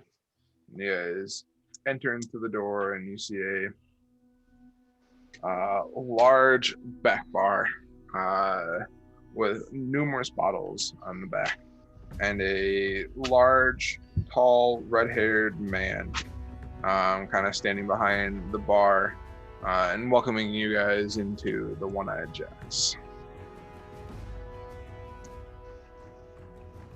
Thank you. How you doing, sir? And he says, "Why aren't you guys a sight for sorry eyes?" Anything strong to drink? And he says, well, we got ale and mead and anything that will please the gullets of such fine travelers as yourselves." So what do you recommend? What's the ale? Let's see what ale. He says the ale of the evening is the Existence Ale. It's a ale with a slight hint of elderberry in it. Elderberry. Round of that for my friends. And he says, Can I get right over? Like when did we hit dock? What time? It was like the judging on the sun's position. When you asked Nika, he would tell you that was probably 4 o'clock in the afternoon. Probably Okay, so 2 hours or so of sunlight left. All right, so it's hitting evening. Thank you. Sorry, You're about to criticize me for day drinking? Is that what you're about to do? No, I needed to know. What I know. So he says, I will send the barmaid over with your round of drinks. And maybe something to help with seasickness for my turtle friend. And he says, for seasickness, I would recommend the fuck ham out. hock. And greasy pig. There you go. I'll coat it. And he's just the one, or are you looking for some for everybody? We're probably all hungry. We all gonna eat dinner. Yeah, Might as well. I think they only said we had one meal, so Yeah, Might as yeah, well. and then standard fare. What's in the pot or what's on the menu? Perpetual soup. I mean, you guys can all order your own food too. I'm not gonna. He'll have the fish. She'll have the chicken. He looks like he wants the veggie one. He kind of looks back behind the bar, looks down. He's like, Ham hocks. saltfish or ham hock? Oof. That's a tough one. That's so many flavors to choose from. I'll have the bread. Yeah. bread's not on the menu. Hook me up. There's no wheat up here. The saltfish. Yeah. He said, there's bread with the saltfish and the ham hock. And the ham hock. All right. Sorry to interrupt Saltfish. again, but like, what's the weather like? Is it? Jesus Christ. Well, I don't know. I want to know what time it is. I want to know what the weather's like. Okay. Like, is it snowing yet? Are we far enough north that it's snowing, or what's going on? Looking around in port, at least, you don't see any snow on the ground. But kind of as you guys were coming up in town, you don't see any snow on the ground. But as you were kind of coming up into port, towards the north, you did see kind of a white layering covering the ground. Wasn't there some like talk of blizzards and stuff kind of in the area? Like that was like crazy weather patterns going on. We're not there yet, but it's coming. That's kind of what I want to talk to you guys about. How do we want to go? Do we want to go up through the sea of moving ice like Nikola does not want to, or do we want to go through which are prone to avalanches right now? So I think the sea of moving ice will, if we want to go that way, we will need a lot more resources to do that. And what I mean by that is We will need assistance. We won't be able to do that ourselves. Yeah, and I agree with that. That's why I kind of asked that question. I may have a way of doing something about that, but I need to find somebody first. Well, it sounds like we have a lot to do in this city. Mm-hmm. You need Either to check way, in with somebody. clothed properly. We need to be ready. We still have our warm weather clothes from the Oh yeah, we the toy brought all that maker, stuff. right? We're just low on provisions. Like if we're How- setting How out, we good is that clothing, Keelan? Do you think it would be fine trudging through snow for days in the north, or are we or do we need to fortify our clothing? Being that you guys kind of you guys were in the clothing, granted it was only for a few hours or so, but you guys spent some time out in the frozen tundra of the spine of the world, taking care of this Santa fellow. You guys felt pretty warm in their clothing, and you think that it would probably cover you for the most part for an extended period of time. Nice. Is it similar to what I wore when I was aboard the Dark Duchess? It would be similar to that, yeah. Okay. Is that a positive recommendation, or are we getting 1 star on Amazon now? I'm here. Fair enough. Yeah, but you're not What is there, everyone like else 1 out of is. like 10 though? Survivor bias. Well, they weren't wearing this brand. So, they Yeah, had right. Adidas on. They didn't have This is Nike. Gucci.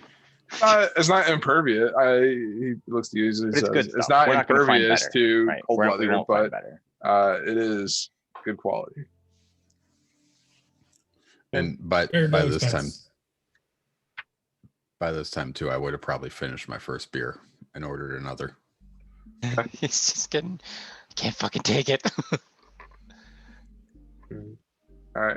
And a second round shows up in front of you, Nicola. And he gives you a nodding approval that this is the way that you see your night going. All right, so The way. what are all the things we need to do in the city? Because it sounds like there's a lot. We need to visit the ship, the one wherever. It sounds like Captains. Davpos, you have something you want to do. It's more along the lines of get us a way to get north more. That sounds like important. Anything we should do. And then, did anyone else have anything they needed to get done in the next? Because we only wanted to be here a day or so, and also we need to go shopping and. Right. We need provisions, tent, Yeah, stuff this like could that. end up being a day or two here. We could Yeah. I look go- at Tehran and just kind of blink slowly. Just turtle nothing to blinks. do during the day. Really, I may have to go visit a church during the day tomorrow. I was gonna check that place out too. I'll go with Koi. But we could stop by. There are magic shops here in Luskin. It is a port. So there's probably one at least for us to check out. So that we need to get provisions and we need to decide how we want to go. So what we buy in provisions will depend on if we're going by boat or if we're Mhm. going by horse. Land. I guess. Yeah, so that should be the question. Like, how do we want to do it? I'm just trying to figure things out. So, I think I don't know if we want to get a whole crew together for the boat. So maybe land would be better, but that's also dangerous, right? They're both dangerous. Like the sea moving ice can swallow a ship, as attested to. We Yeah. could get covered in a avalanche in a blizzard going through the passes. It sounds like you have Probably. another plan, though. Yes. No, it's one of those two. I'm trying to figure out which way we're going so that I can get it going. Then isn't it a risk reward scale then? Do we move slowly and dangerously or quickly and dangerously? I mean, Exactly. the less time we're traveling, the less likely we are to encounter danger. So maybe going by boat would be the best way. All right. Nick, I'm fine going either way. Nicola, is that going to be a problem, or what would you require to go by boat? So I think going by boat should be fine, assuming we can get the right ship and the right help. I might be able to do that. So If you here's go a with me- here's a weird question. Whatever the right ship is, are they going to let you on it? That is a fantastic question. Well, here's an idea. Mhm. Why don't me and you take care of this stuff tomorrow together? We'll go take care of your stuff, and then we'll go take care of my thing, because I'll need your input anyways. Okay. Yeah, Um, That'll that's free fair. everybody else to do what they need to do. Yeah, and I say to Quixotic, you know how the meeting goes tomorrow will probably determine if we can get the help we need to go by sea or not. Okay, that sounds fair. All right, so should we do 3 groups then? It sounded like you two, and he points to Kohi and Tehran, says wanted to do the church. You two wanted to do the ships and the harbor master type situation. Mhm. And I guess that leaves Monty, Alice, and myself maybe to do supplies. We can divide and conquer, or do we want to all do that at once? Divide and conquer. Yeah. I mean, I'm fine with that. Okay, then are we going to spend the night here, or do we want, is there anything we want to do before the shops close tonight?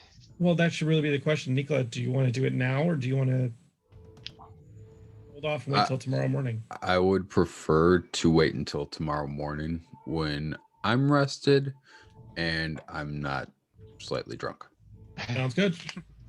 So tonight we go hard. Hey, What's I that? don't see why not. He said go hard or go home. None of us have a home, so hard it is. Well, I mean, All right. we're in a pirate town. Why not party like a pirate? Line up the shots of rum. Let's go. Oh, God. I'll sit it out. I don't drink. I will be enjoying beverages and ham hocks, as I have felt a little vulnerable and cooped up lately when we've been in town. So I'm really enjoying the being around people. I'll Freedom. sit. I'll observe you being jovial. It will please me. I smile. That's Is it that's disgusting? new. That's new. Yeah, is that I don't show my teeth. It would be horrifying with my teeth. No, more a smirk, I suppose. Okay. Smile's got the color palette of a One World, commercial. It's just like, Dirty mouth. what's that? Yeah, no, Dirty it's mouth. like a, yeah. All right, you guys enjoy an evening of drinks, ham hocks, and existence ale, knowing that feeling the comfort of being out of Neverwinter for Alice and Tehran, and knowing that a stressful day will likely come tomorrow for you, Nicola, as you attempt to navigate your way through this town that you once called Port. And Tehran, you enjoy the culture around you as you think about what tomorrow may bring for the answers that you seek for some 100 years ago. Oh yeah. Quick question. Yeah. Would I don't know for a fact that the person I seek is dead or not, but if they were, would I find them in like the tomb on the grounds of the Winter's Palace, or would they be somewhere else? Make me a history check with advantage. Oh shit. Hotkey. These are interesting, guys. Yeah, I don't know if I like them. You would know that generally the high priests of the Winter Palace would generally be kept on the grounds of the Winter Palace. Okay. If they were indeed buried there. So. Okay. Okay. Is there anything else you guys want to do tonight, or do you guys make for your rooms and for the evening? I think it's just the rooms for the evening. I'll go to the barkeep and I'll pay for 3 rooms. Okay.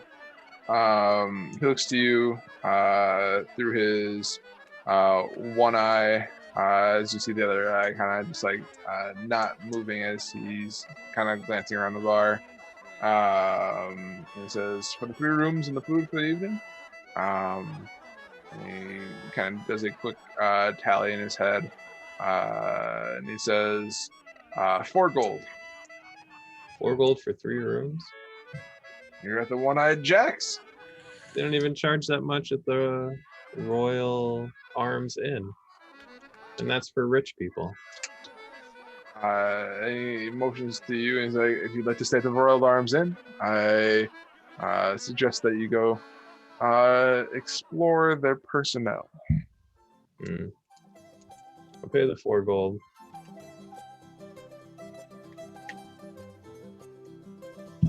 And I'll drop 2 keys off on the table, and I'll head up. Okay.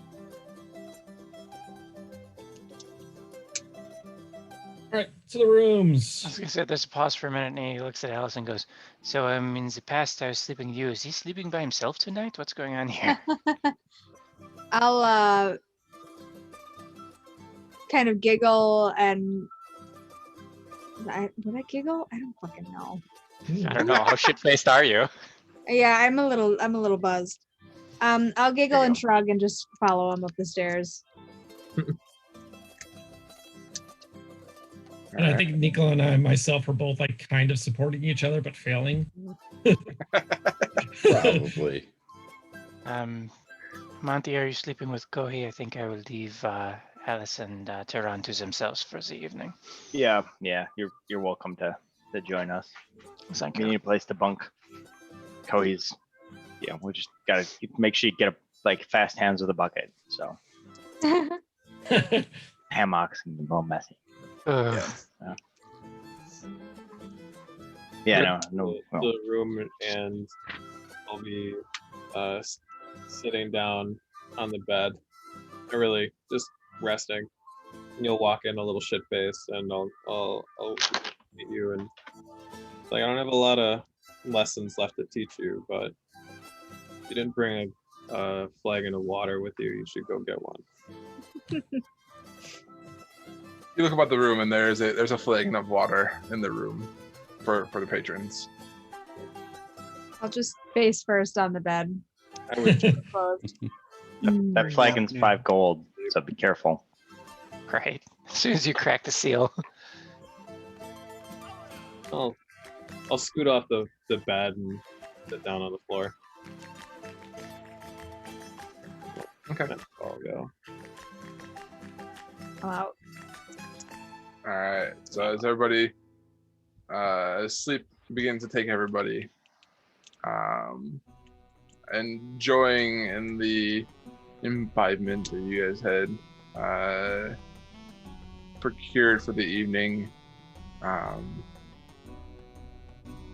The next thing you guys realize is that the sun is beginning to shine through the windows, and you're like, oh, and you're struggling as to begin to recover from this drunken hangoverness that was the night before. I've been up for hours just hating it. And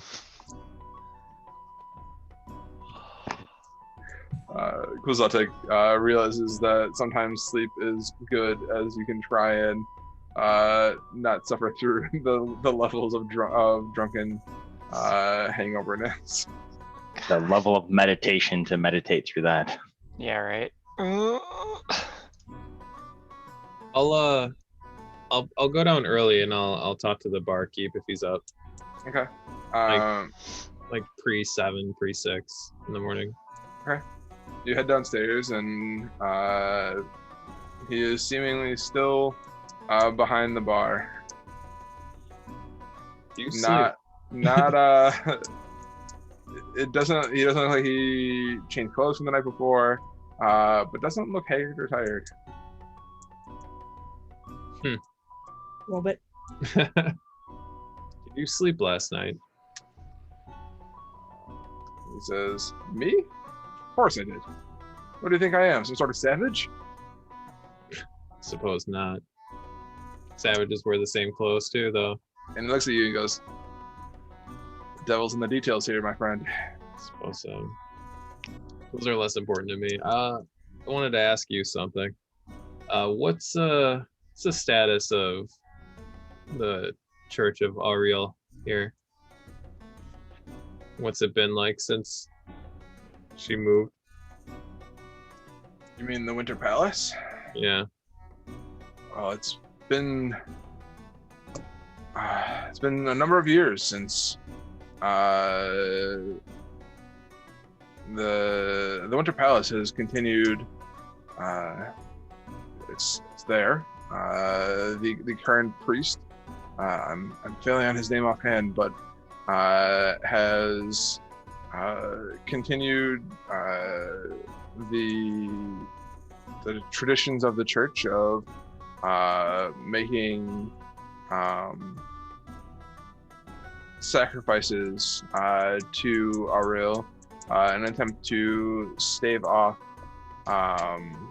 any extended winters like the one of past. But the most days they generally just sacrifice warmth or food to Auriel. It's been and he kind of trails off as he thinks back on his time, like as to what else he may or may not know about the Church of the Winter Palace. So it's still populated, and there's still a following there. It's not the it's not the popularity that it once was, but it is still in existence. Okay. What brings your curiosity of the Winter Palace? We don't have a lot of people. I don't have a lot of people asking about the Winter Palace here in the One-Eyed Jacks. Yeah, well, I have friends there I'd like to meet, so just seeing if they're still there. I guess you wouldn't be able to tell anymore because my armor, you can't really. It's more skull than it is snowflake anymore. It is shined, but it's still weathered and old, so it may not look like armor of people or armor of paladins for her faith. So you may not even be able to tell, and they may not exist anymore. So I wouldn't expect them to know, but yeah, it's just looking for friends. Okay. He's like, well, there's still people there. Those are the friends you seek. Thank you. And I'll go sit down, not by the fire, if there is one. There's a small fire burning in the hearth, but not large by any means. And he says, "Can I get you some breakfast, or perhaps a tankard of ale to start off your day?" No, I had an egg this week. I'm okay.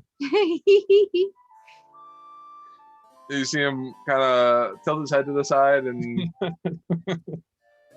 shrugs his shoulders and goes on with it. Yeah, and I'll just wait for other people to get up.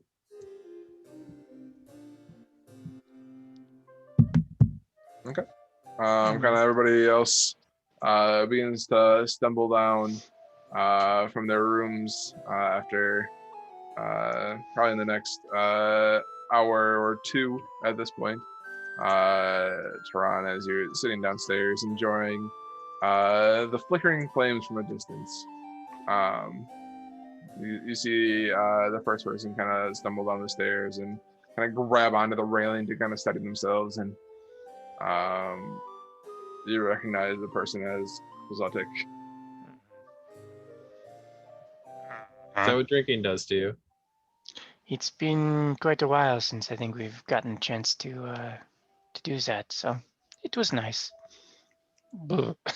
I think it's time for some bacon and eggs. Yeah. Some celebration is good. Did you Yeah, drink just- your water? I did, yes. I've been up for hours at this point. D&D mom. I'll probably be the last one down the stairs with one hand on my head. And I kind I was gonna say the exact same thing. I was the one who said, "Let's go hard." of I'll kind of sit heavily on the bench, and whatever food gets brought to me, I'll probably there's like a piece of bread or something. I'll pick at the bread, and that's all I can probably handle. I want to try to mix myself a hangover tonic. Can I do a medicine check, please? Sure. Nice.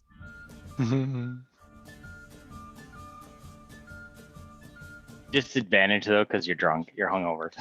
No, it doesn't matter. This is awful. I'm just. You asked the barkeep for some orange juice mixed with ale, and he's like, "What the fuck are oranges?" But he pulls out some sort of like citrusy fruit and mixes it in with the existence ale from the night before, and you take a sip and you almost expel it right away. You choke it down though, thinking that having confidence in yourself that you have the right idea for hangover cure, but it is not the cure that you thought it was. Gave me a lemon because it was the sweetest fruit that they had. Yeah, I love how she's like, "I'm gonna pick at the bread," and I'm like, "I'm going hard on that saltfish if there's any." So you start. The saltfish this morning is warmed up, and there's a side of over easy eggs and just kind of all gathered together, and a nice large hunk of bread to go with it. Fish Perfect. and eggs. You got a lot to do today. You better choke something down. What is your position on bacon? There is not necessarily bacon, but there are thin slices of ham hock from the previous night's meal. That's good enough for rock and roll. Prestidigitation. You know what tastes great? Anything. Saltfish, best saltfish you've ever had. Red light. Oh, that must be some really good saltfish. Yeah. I've had good saltfish, so I love saltfish. Saltfish. I mean, it sounds pretty obvious, but I've never had it or seen it. Same. It's like a smoked salted fish. it's literally like encrusted in salt and then smoked. That's pretty much what it is. Oh, okay. Sounds pretty straightforward. Yeah. It's pretty delicious. All right. So, you guys choke down a meal of breakfast and ale. And you guys have the day to be yours. So, Alice, you and Monty and myself will start doing provisions, and I think the other two groups have things they wanted to do for the day. I will ask Nicola. Nicola, is there anywhere we need to A, avoid, or B, anything we need to know about the town guard? Like the local bribery rate, or like if we'll be in trouble because we know you? Well, I know generally, and Keelan, correct me if I'm wrong, generally a lot of them like gold to look the other way or to ignore things. So that's good to know. As for avoiding places, would you say, Keelan, probably around the captain's court? It's probably the place that people don't necessarily want to be. I guess Okay. how I know I'm probably in danger of somebody, you know, potentially recognizing me or something, but how in danger do I think everybody else is? My only Um, thought was because we all came in on the same ship. Yeah. Yeah, I mean, like, you know that you guys all, the portmaster definitely saw all of you guys come off the ship and whatnot. So Yeah.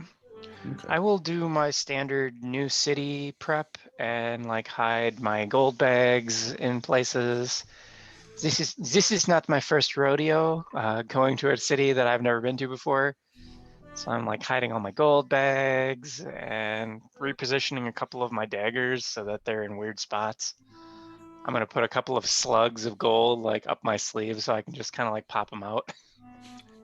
Like just, you know, coins, things like that. And it's a little ritual where, you know, he's kind of ready to go about the town. And then Nicola, is there like a shop district, or are we just going to have to wander about town? yeah, Nicola kind of, as you think back on it, and you remember Bari's Mystical Emporium as probably like the major area that you would want to, if you're looking to stop somewhere to kind of get some items. That would probably be the spot that you'd want to stop at. And probably like a general store type place, and then maybe a stable. But we can ask around town for that. Because or wait, no, we're gonna go by ship, right? Well, even if we go by ship, we're gonna need to bring stuff unless we buy it when we're up in the 10 towns. Yeah, I don't know if we know yet. Yeah, I'm hoping we'll figure something out around which way we'll. I'm hoping you're gonna figure that out too. Yeah, we Keep your need to figure it options out open. before we leave. Yeah. Keep your options open in case we have to shall I say split? Yeah, really sure. quick. All right. We'll investigate the magic shop, the general store, and then maybe like a stable. Are we Tehran or Nicola, are we gonna run into any foul with the Brotherhood at all? I mean, you know, Tehran, you mentioned surprised to see them returning to power. Nicola, do you remember anything about them? Are they the true power here in the city? Are they the ones that we might like really have some Tehran had bad said that stuff the with? further away we get from Neverwinter, the less power they have, right? I meant the Arcane Brotherhood, the tower dudes. Okay, never mind. I was thinking of whatever the other ones were.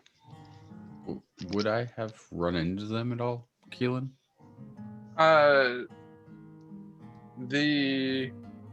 Make me a history check. History check. All right. You would know that the Brotherhood, the Arcane Brotherhood, definitely tried to keep to its secret, but there's definitely a power struggle kind of going between the captains and the Brotherhood as to like who would be the topmost dog in the city and whatnot. You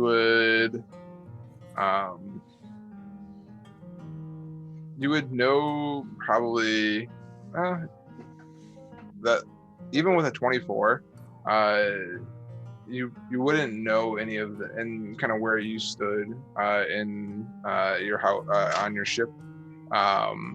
You probably wouldn't know much of how like the Brotherhood was being run or who was kind of running at the time. Like that information kind of doesn't make it down to where you were. But I know they have a lot of quarrels with the captains. There was definitely a three-dimensional chess going on between the captains and between the high captains and the Brotherhood, or power over the city. Okay, I say the captains and the Brotherhood tend to not fight, but they're jockeying for power. Got it. Yes. hopefully they're too busy with themselves to really pay much mind of us, and we're out of their hair soon enough. So okay. So Brotherhood like surging in power, or has it been like the same amount for a long time? And you yes, you're asking this to Nicola? Yeah. Let's say I'm asking Nicola. Yeah, as you ask Nicola kind of where kind of what he knows about like the Brotherhood and whatnot. I mean, the Brotherhood for the longest time it kind of either had not much presence or almost no presence at all, and in the last decade or so, there seemed to be not necessarily almost a resurgence of the Brotherhood and their interactions with the city. Okay. All right. I'll know to avoid them then. Okay. All right, so they are going to the shopping. Heading to the district. Yeah. Yeah. So okay. So shopping. We're gonna do the temple, and you guys are gonna do the ship thing. Mhm. Who wants to go first? I'll give Alice 500 of my gold to take with her in case she sees something that she needs. Yeah. Does anyone have a shopping list that they need? Anything that we're looking for at the magic shop or at the general store? I'll hand Quixotic a list of things, and I'll let you know if they pop up. Okay. Same. Yeah. Oh. All right. Yeah, we figured you guys probably let us know what you're looking for, and you can phone that in. Mm-hmm. Okay. So who is going first? Who wants to do their? Fantastic. Or are you doing shopping? I'm eating mochi. Okay, let's go shopping. I was gonna All right. say we should do the ships, guys. Okay. Roll for it. Ooh. All right, we're up first. All right. So where are you guys wanting to go? Tell me a story. So I say, should we do your thing No, first? no. We've got to do yours first, because if we can't get a ship, there's no reason why we should do mine. Okay, let's go see. What's her name? You're gonna go straight up to Thora. Thora. Yes, let's go pay Thora a visit. Okay. So, you guys head over towards like the captain's port area, and as you kind of get into the as you get closer, Nicola, like just this wave of nostalgia kind of rushes back over you as you kind of begin to remember your time here and kind of your time on the boat. And you kind of get to the part where you know like where Thora would be staying and whatnot. And you get to you start to get close, but there are a number of people kind of blocking your way as you kind of start to approach the house. And like I think you have the wrong location. Be gone. I say, I am here to talk to Thora. It's about a ship that is, I think, very important to her. you see him kind of ponder and think for a second.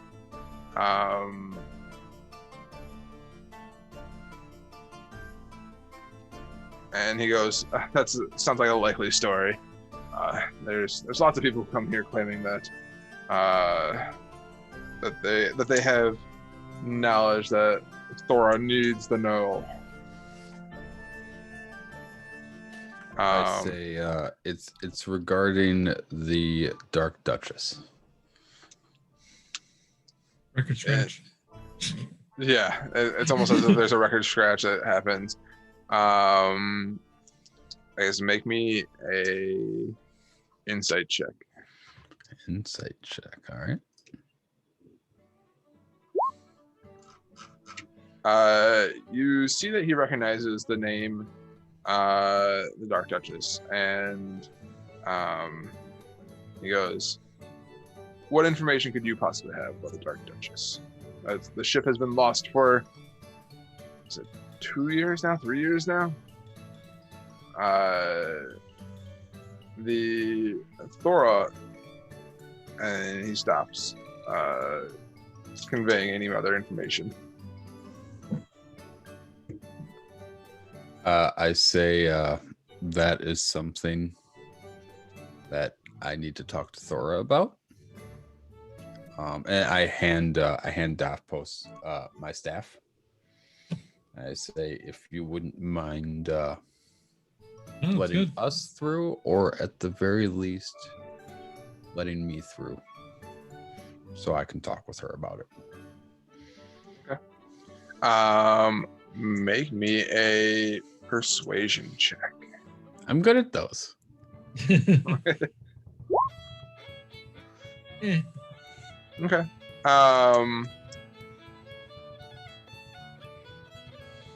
You see him pause for just a second and kind of take in everything that you told him, and you see him kind of nod towards one of the other guards, and he says, "Hold here. Let me see if she is willing to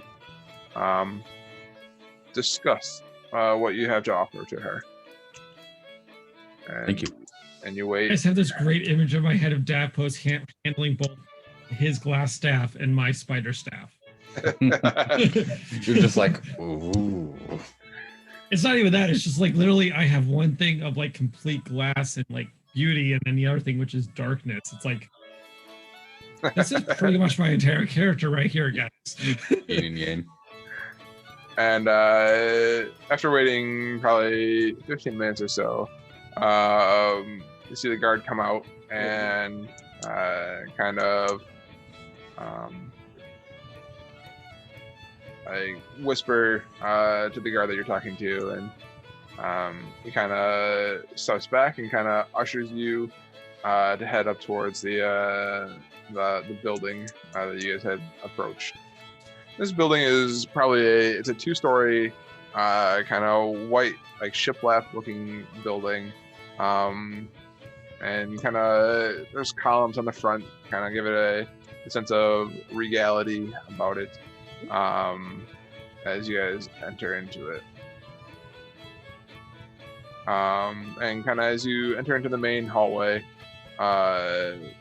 you're ushered into a library-looking room off to the left, and sitting behind a desk, you see a thin,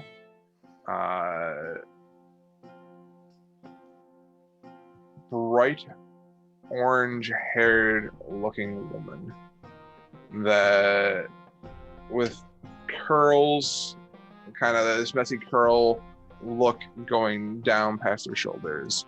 And Nicola, well, you may not have talked with Thora while you were on the Dark Duchess. You recognize her immediately as Thora Terrell, the High Captain of Ship Terrell. And she says, "Well, what a sight we have here. Nicola of the Dark Duchess. Say Aren't hello. you a sight for Sora? Hello, Thora. I'm sure you have a whole host of questions for me. You have no idea. I'm just like darting my head between the two, like, yeah, I'm not gonna speak up. I'll just stay right over here, and I'll just like move to the side and just stay out of the conversation. And you see her just kind of, she leaves it at that. She leaves it open for you to talk and explain yourself. Yeah. So You are caught off a little bit off guard that she knows exactly who you are without having introduced yourself. I just hold my hands. I go, my name's Dapos. I'm just with him on this journey. I have a favor to ask after this, but I'm not part of this conversation. Yep. I say that this is my friend. He's been with me so far, and I can vouch for him, even though I'm sure that doesn't mean anything to you. Meanwhile, I just want to they did ask for you guys to kind of surrender your weapons. So the two staves that you were holding on to, and any other weapons as you go to talk with a high captain of. I assumed we were Wilson. disarmed, so not that we need it. Yep. So I say, Thora, I'm sure you have a lot of questions. I'm happy to fill in any blanks and fill out the rest of the story. Can you let me know kind of what you know so far, what you understand? Where I can start filling in blanks for you to help set things right. She looks at you and she says, well, it's been 3 years since the Dark Duchess left the docks of Luskan for the last time. It hasn't been seen since, has it? It's a bold move to show up here after all this time.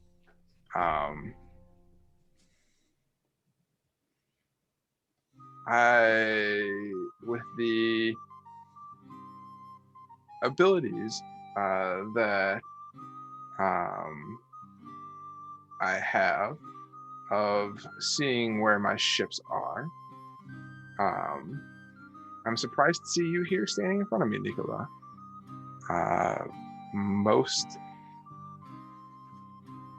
I had assumed after the ship had gotten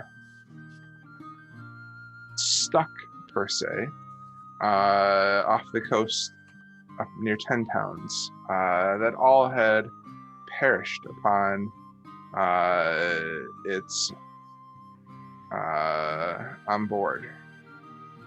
So tell me the story of how you managed to seemingly survive while none else did. So our friend, Captain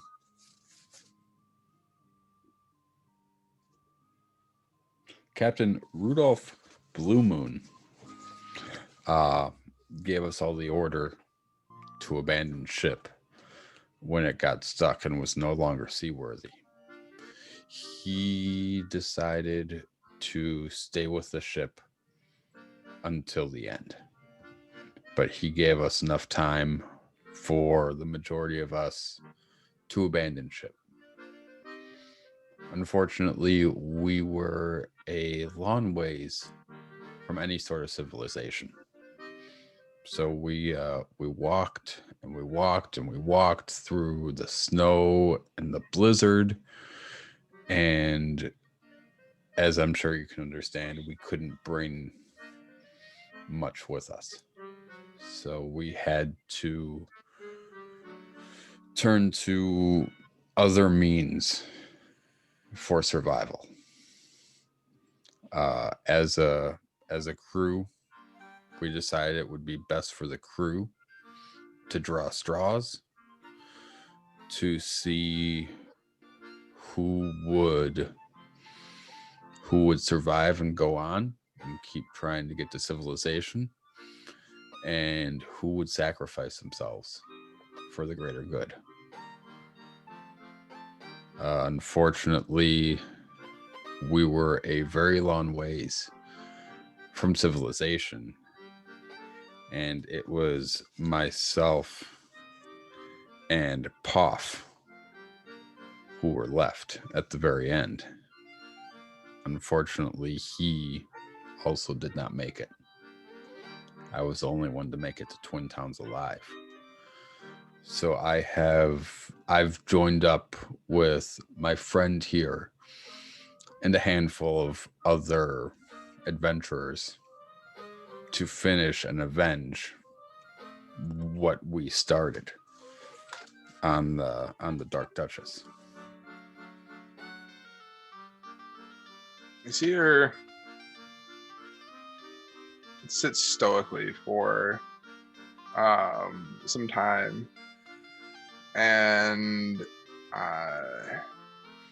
she goes, Blue Moon was quite the captain, wasn't he? Always in search of greater power. More, sometimes would find himself biting off more than he could chew, and it seems this last time he bit off ultimately more than he or any of you could chew. And you see her kind of emphasize the word chew as she's talking to you about your survival after your ship had become stuck. And she says, if you survive with your survival, why didn't you come back to Luskan and talk to me right away? Why has it been 3 years now?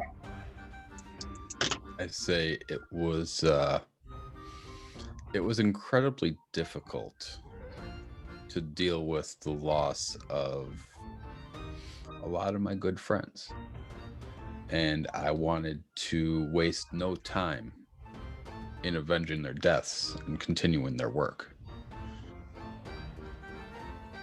And you see her kind of smile as you mention continuing their work, and she goes, so you seek the power that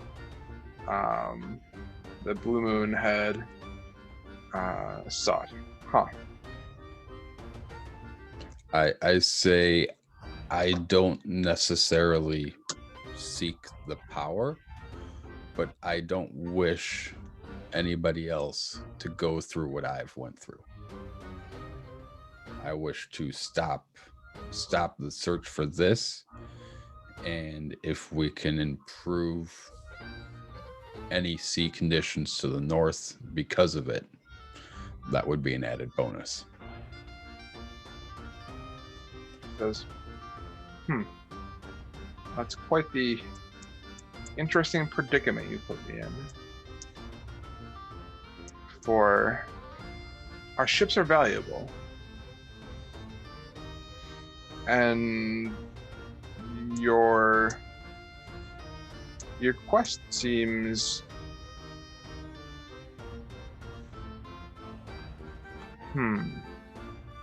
your quest seems like you have good intentions, and for this I can appreciate this, but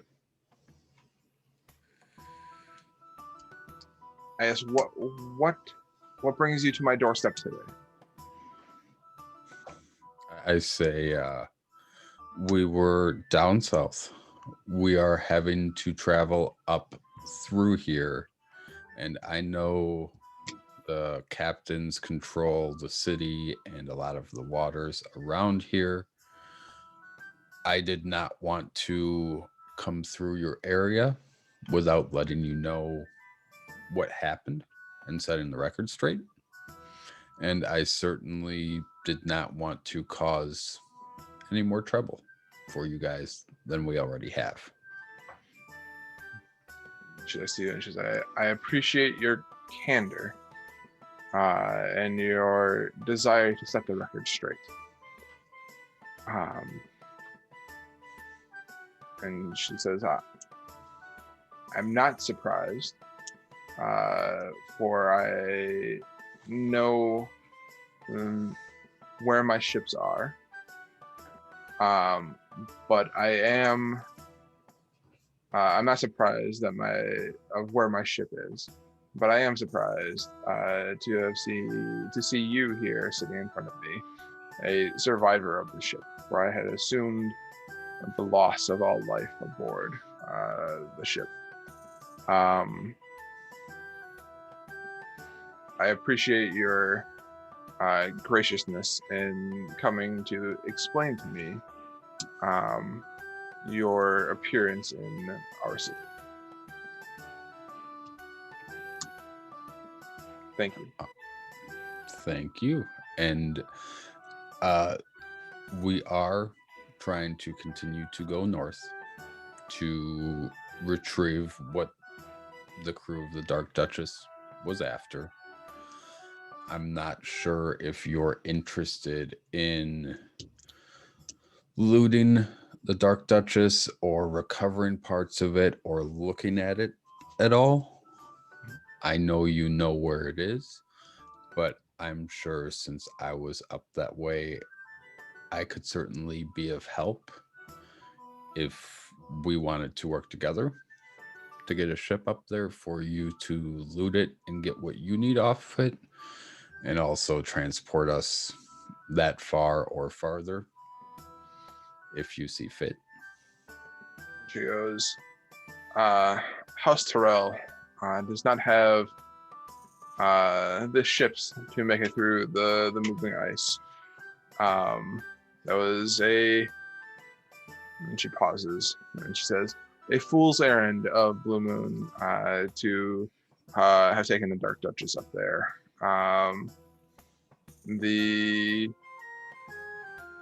It was a bold move in the search for, in his search to raise the ranks of Ship Tyrell, but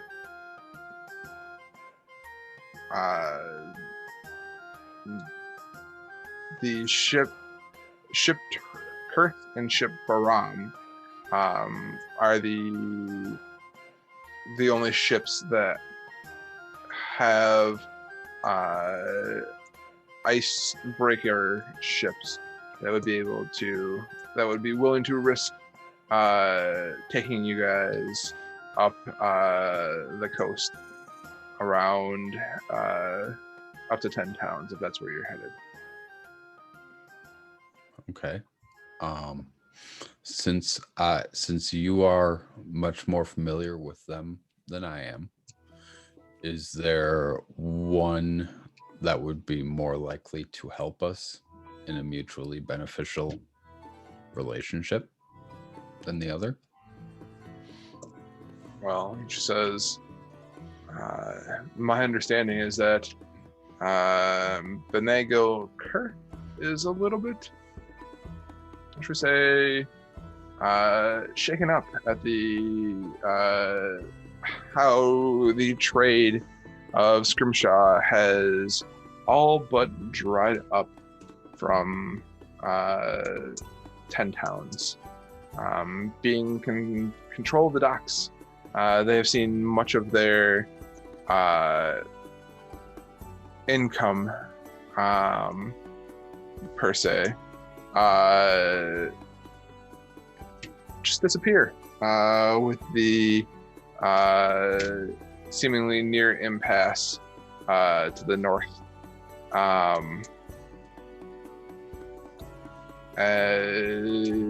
I'm sure with the right discussion that he might be able to willing to let you aboard one of his ships heading up there. Okay. And she says,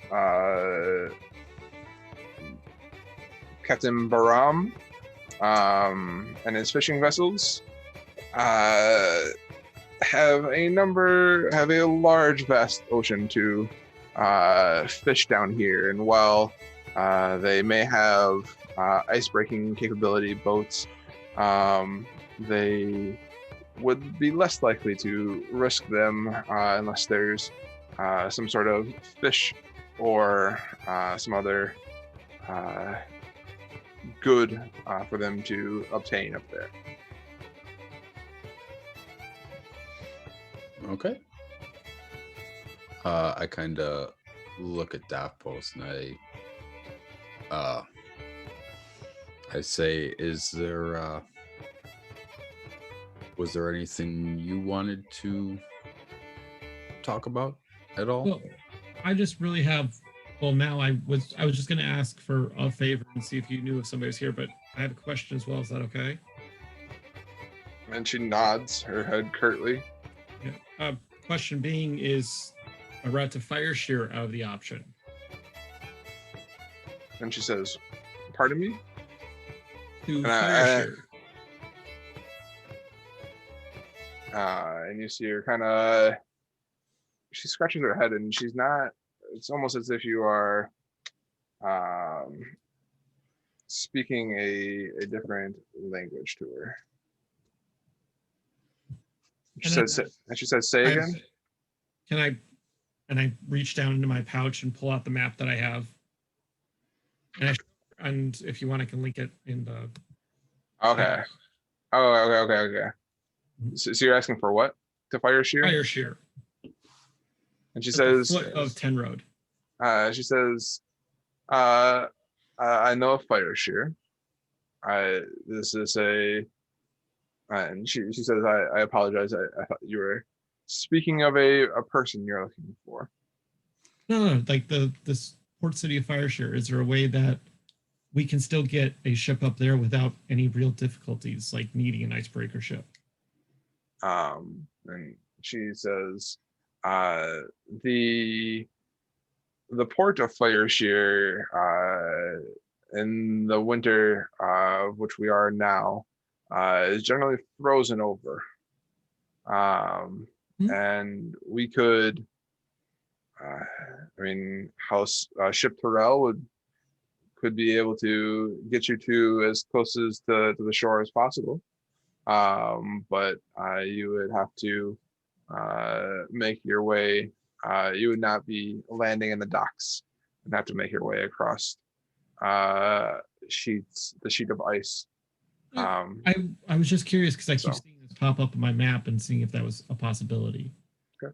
She says, we can get you as close as we can, but we cannot provide a port docking at Fireshear. No problem. That was the major question. And then the favor I was going to ask is, you might know where I might be able to find somebody. She says, I know a lot of people here in Luskan. Her name is Tia Boy. She kind of ponders for a second and she says, the name does not ring a bell to me. I'm sorry I could not be of more help for you. That's fine. Would you perhaps know of some place where they trade in information like that? She says, if you're looking for information on people, I would recommend, and she rubs her nose and she says, there are areas in the city that are less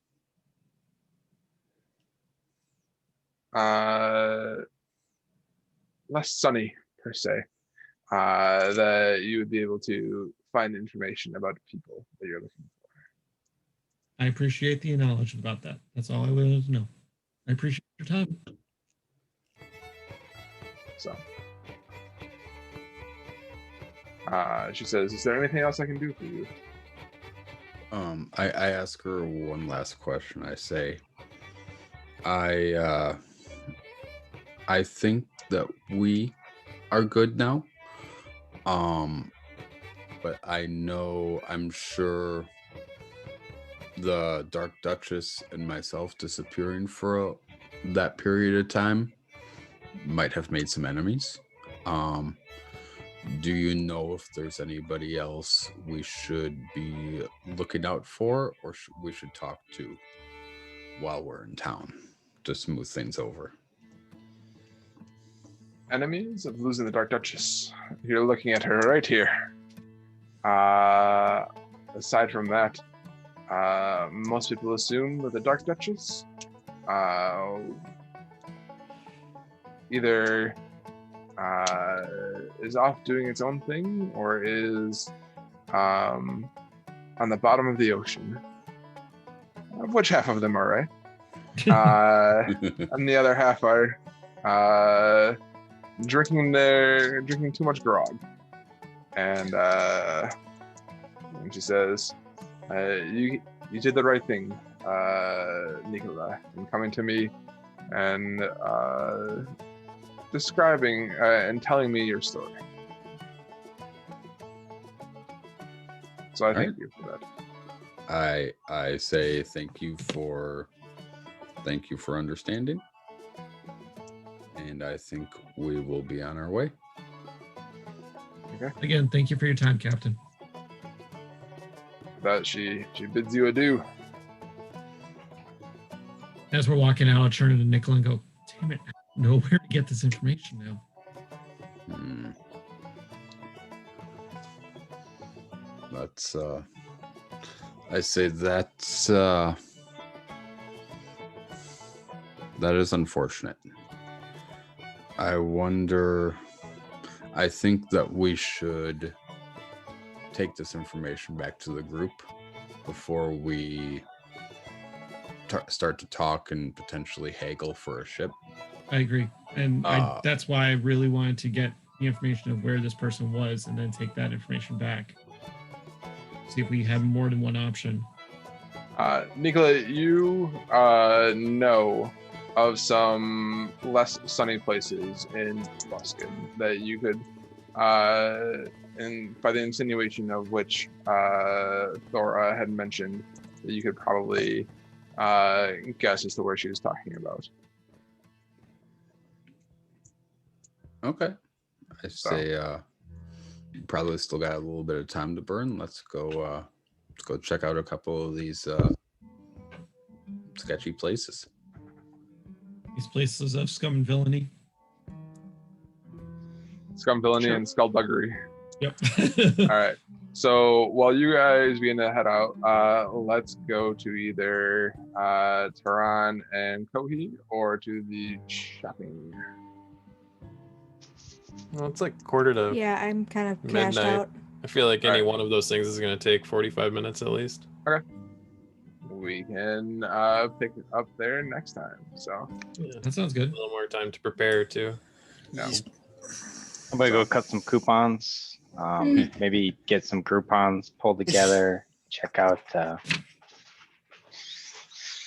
a punch card for frequent buyers. Yep, right. I'm gonna forge those suckers. Right. They're gonna wonder how I came in with like 15 of them. Why do you have 5 full punch cards? I've never seen before. I save up, man. You got a problem with these? You could accept them, or should I go over to Super Value? You tell them your wife does all the shopping. You're just turning them in. Right. Keelan, did I say that name right? Yes. It caught me off guard. The music was playing, and I was not prepared for you to like ask about that. But yes, for sure. Okay. Yep. Because I was like, this is the only lead we have that I can possibly get this information from right now. So Yeah. Nope. It was that was the right person to ask about Fisher, and she gave you the information that she had about it. So, yep. So, cool guys. Yeah, solid RP. It was Yeah. a good night. Yeah. Yeah. Yeah, it was a lot of fun. A lot of good stuff. Yep. Yeah. Cool. Well, you being a make sure you smash that subscribe button. Get You're notified when Like it's smash. It's right there. I don't know where they put this shit on this thing, but it's like It's Yeah, gonna he's just be gonna in the point. link goes middle. Everyone live. point at a different spot in the screen. There. I know it's in the downward middle. That's all I know. Yeah. Yeah, I'll just go like this. Is that okay? Yeah. Exactly. Thanks for So- hosting. Just they're check gonna this put it out. up here. So, And all right, I'm guys. pretty sure like the videos would be here. Thank You know, the previous videos. Keelan.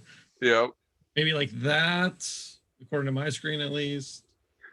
So, all right. Thanks, guys. Thanks, Well, Keelan. We will see you Awesome night. guys next week.